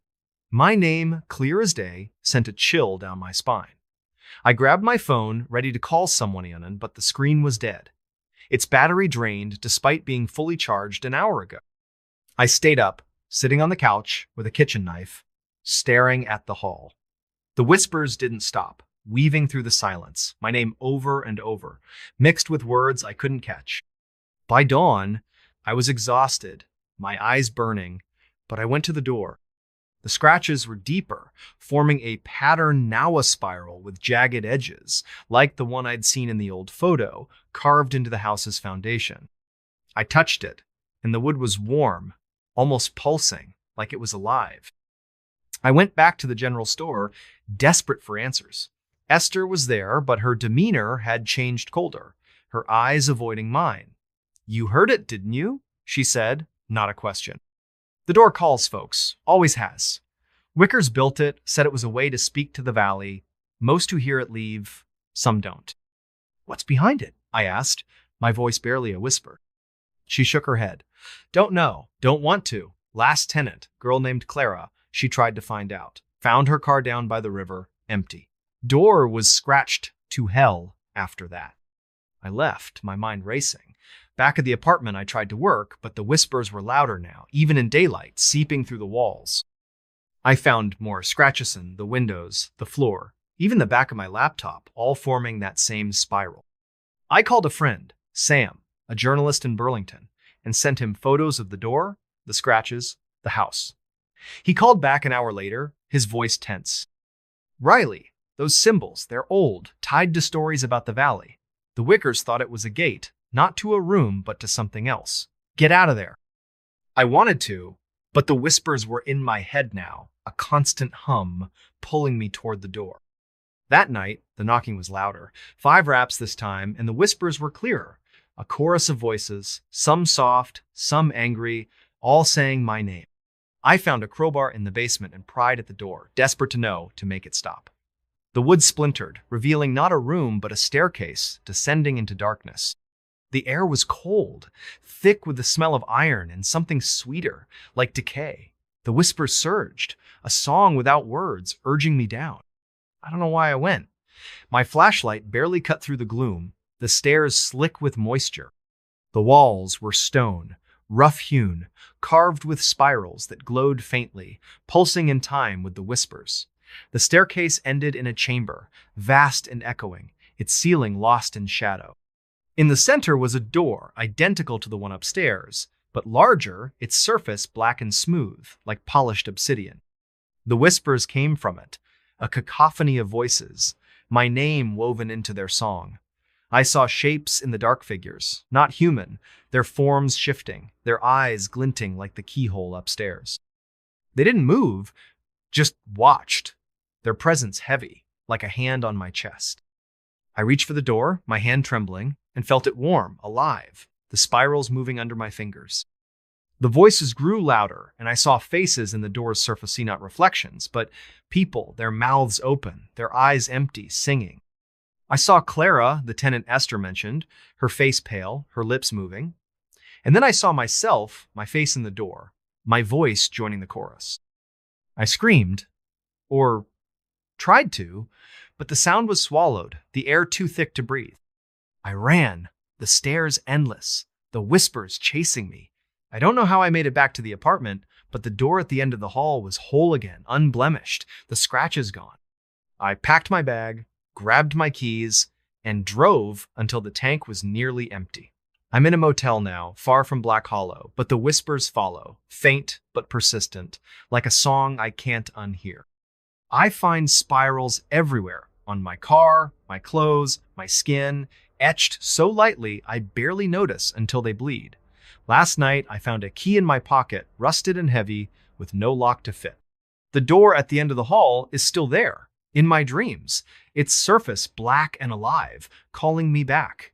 I don't know what it is, or what it wants, but it knows my name. If you're ever in Black Hollow, if you hear knocking at 3:13 a.m., don't open the door, don't go down the stairs. Because once you see what's waiting, it never lets you go. The Hollow at Duskwood. The wind carried a whisper that wasn't the wind. It came at dusk, a low, sibilant sound that slithered through the trees of Duskwood, a forgotten corner of rural Arkansas where the pines grew twisted and the ground seemed to swallow light. I'm Harper Wells, a folklorist chasing stories of lost places, and I'd come to Duskwood chasing a remora, single, yellowed note I'd found tucked inside an old book at a flea market in Little Rock. The note was scrawled in faded ink. Stay out of the hollow. It listens. No signature, no date, just those words, and a crude map pointing to a clearing deep in Duskwood's forest. That whisper, the one that wasn't the wind, hit me the first night I camped there, and it changed everything. Duskwood wasn't a town, not really just a scattering of trailers and a gas station with a flickering sign, nestled in a valley where the air always smelled of damp earth and something sour, like rotting fruit. The locals called the forest the Hollow, a name that carried weight, like a warning you didn't question. I'd driven in with my beat-up camper van, my notebook filled with half-baked theories about old settler tales, expecting to find nothing but trees and maybe a ghost story or two. The map led me to a dirt path off Route 62, barely wide enough for my van, the pines closing in like a tunnel. I parked at the edge of a clearing, the ground soft and spongy, the air heavy with that sour smell. My tent was up by sunset, the sky bruised purple, the forest unnaturally quiet, no birds, no crickets, just the faint rustle of leaves. That's when I heard it, the whisper. It wasn't words, not at first, just a low hum, like a crowd murmuring just out of earshot. I froze, my flashlight trembling in my hand, its beams slicing through the gathering fog. The sound came from the center of the clearing where a single tree stood, its trunk blackened and gnarled, like it had been burned but somehow still lived. The whisper seemed to pulse from it, curling around me, brushing against my skin like cold fingers. I told myself it was the wind, the trees, anything but what it felt like a voice, calling me closer. I didn't go. I crawled into my tent, zipped it shut, and lay there, heart pounding, listening as the whisper grew louder, forming my name, Harper, come. Sleep didn't come. The whisper faded at dawn, but the forest felt different, the shadows deeper, the air thicker. I checked the clearing in daylight, my boots sinking into the soft earth. The tree was taller than I'd thought, its branches twisted into shapes that looked almost deliberate, like hands reaching down. At its base was a ring of stones, weathered and moss-covered, arranged in a perfect circle. Inside the circle, the ground was bare, not a blade of grass, just dirt that looked too dark, too wet. I took photos, my hands shaky, and noticed a faint carving on the tria spiral with jagged edges, like a wound. It wasn't there last night. I was sure of it. I drove to the gas station, needing coffee and answers. The clerk, an old man named Amos with eyes like clouded glass, watched me warily as I paid.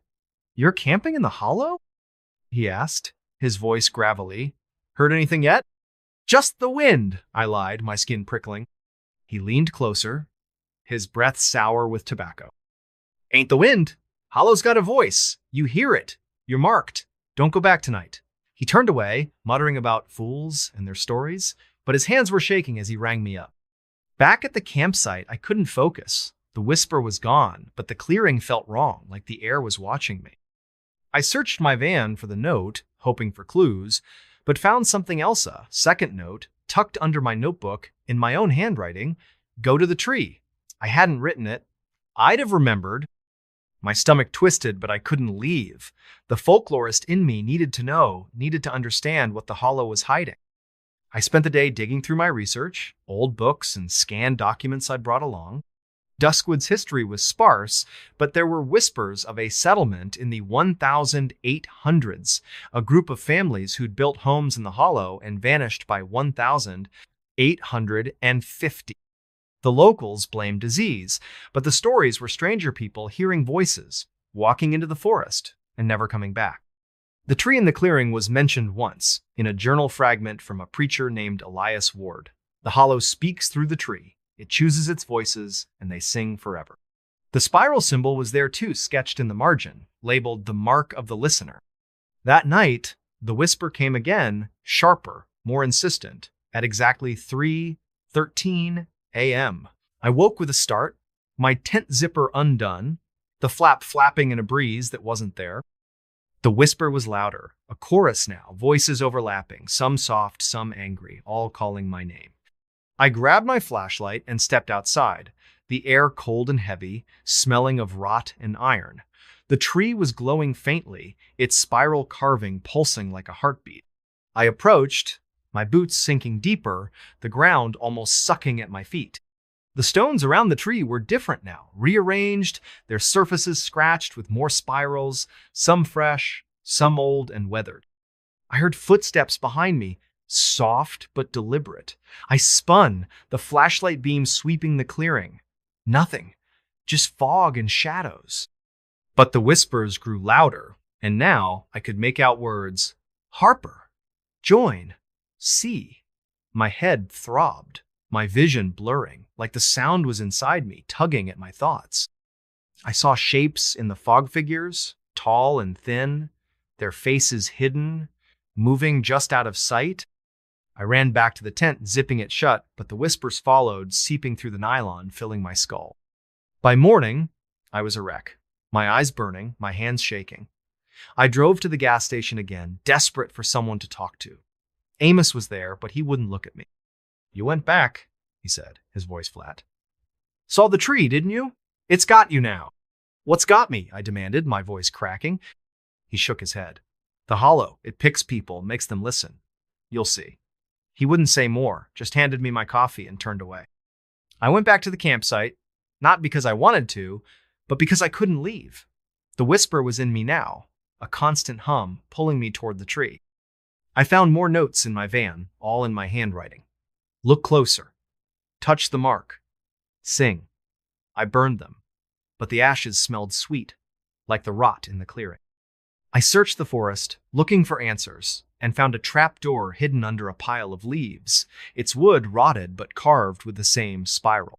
It led to a tunnel, narrow and damp, the air thick with that iron rot smell. My flashlight flickered, but I went down, the walls closing in, the whispers growing louder, echoing off the stone. The tunnel opened into a chamber, its ceiling low, its walls covered in spirals, hundreds of them glowing faintly. In the center was a pit, black and bottomless, the whispers pouring out like a tide. I saw things in the dark faces, hands, eyes watching me, their mouths moving, singing that wordless song. I recognized one face impossibly, my mother, dead 10 years, her eyes empty, her lips forming my name. I stumbled back, my flashlight falling, its beam spinning across the walls. The whispers surged, and I felt Ida pull, like the pit was reaching for me, unraveling me. I don't know how I got out. I remember running, the tunnel stretching longer than it should, the whispers chasing me. I made it to the van, drove until the gas light blinked, and didn't stop until I was in Little Rock. I'm in a motel now, the city's noise a faint shield against the hum. But it's still there. In my head, in my dreams, calling me back to the hollow. I find spirals everywhere on my door, my notebooks, my skin, etched so lightly they bleed before I notice. Last night, I found a stone in my pocket, smooth and cold, carved with that jagged spiral. The tree is waiting. I see it when I close my eyes, its branches reaching, its roots curling through my thoughts. I don't know what the hollow is or what it wants, but it knows me. If you're ever in Duskwood, if you hear a whisper that isn't the wind, don't go to the clearing. Don't touch the tree, because once it chooses you, it never lets go. The villa at Red Pines. The light flickered at exactly 2:47 a.m. Not a power surge, not a loose bulb, but a single, deliberate pulse that made the shadows in the villa twist like living things. I'm Quinn Adler, a travel writer burned out from city life, chasing solitude in Red Pines, a nowhere town in northern Idaho where the forest swallowed the horizon. I'd rented the villa, sprawling century-old house on the edge of town, because it was cheap and promised quiet. The listing called it historic charm, but didn't mention the light in the upstairs window, the one that flickered every night, or the Polaroid I found under the floorboards my first day there, showing a man standing in that same window, his face blurred with the words "Don't look back" scrawled on the back in red ink. That flicker, that photo A, was the hook that pulled me into something I still can't explain. Red Pines was barely a town. A gas station, a diner with cracked vinyl booths, and a handful of houses clinging to the edge of a forest so dense it seemed to breathe. The villa stood alone, a mile from the nearest neighbor, its stone walls weathered to a dull gray, its windows dark except for that one upstairs, always glowing faintly, even when the power was off. The air around it smelled of pine and something metallic, like blood left to dry. I'd arrived on a chilly October afternoon, the sky heavy with clouds, the wind carrying a faint hum, like a radio tuned to static. The realtor, a nervous woman named Lila, handed me the keys and muttered, "Don't mess with the upstairs. It's particular." I thought she meant the plumbing. Inside, the villa was a time capsule creaking hardwood floors, faded wallpaper with floral patterns curling at the edges, and furniture that smelled of dust and old secrets. The staircase to the second floor was steep, its banister worn smooth, leading to a locked door at the end of the hall. The key didn't work, and Lila's number went straight to voicemail when I tried to call. I set up in the downstairs bedroom, figuring I'd deal with it later. That night, I woke to the flicker to 47 a.m., the light in the upstairs window pulsing once, then going dark. I checked the breaker, thinking it was a fault, but everything was fine.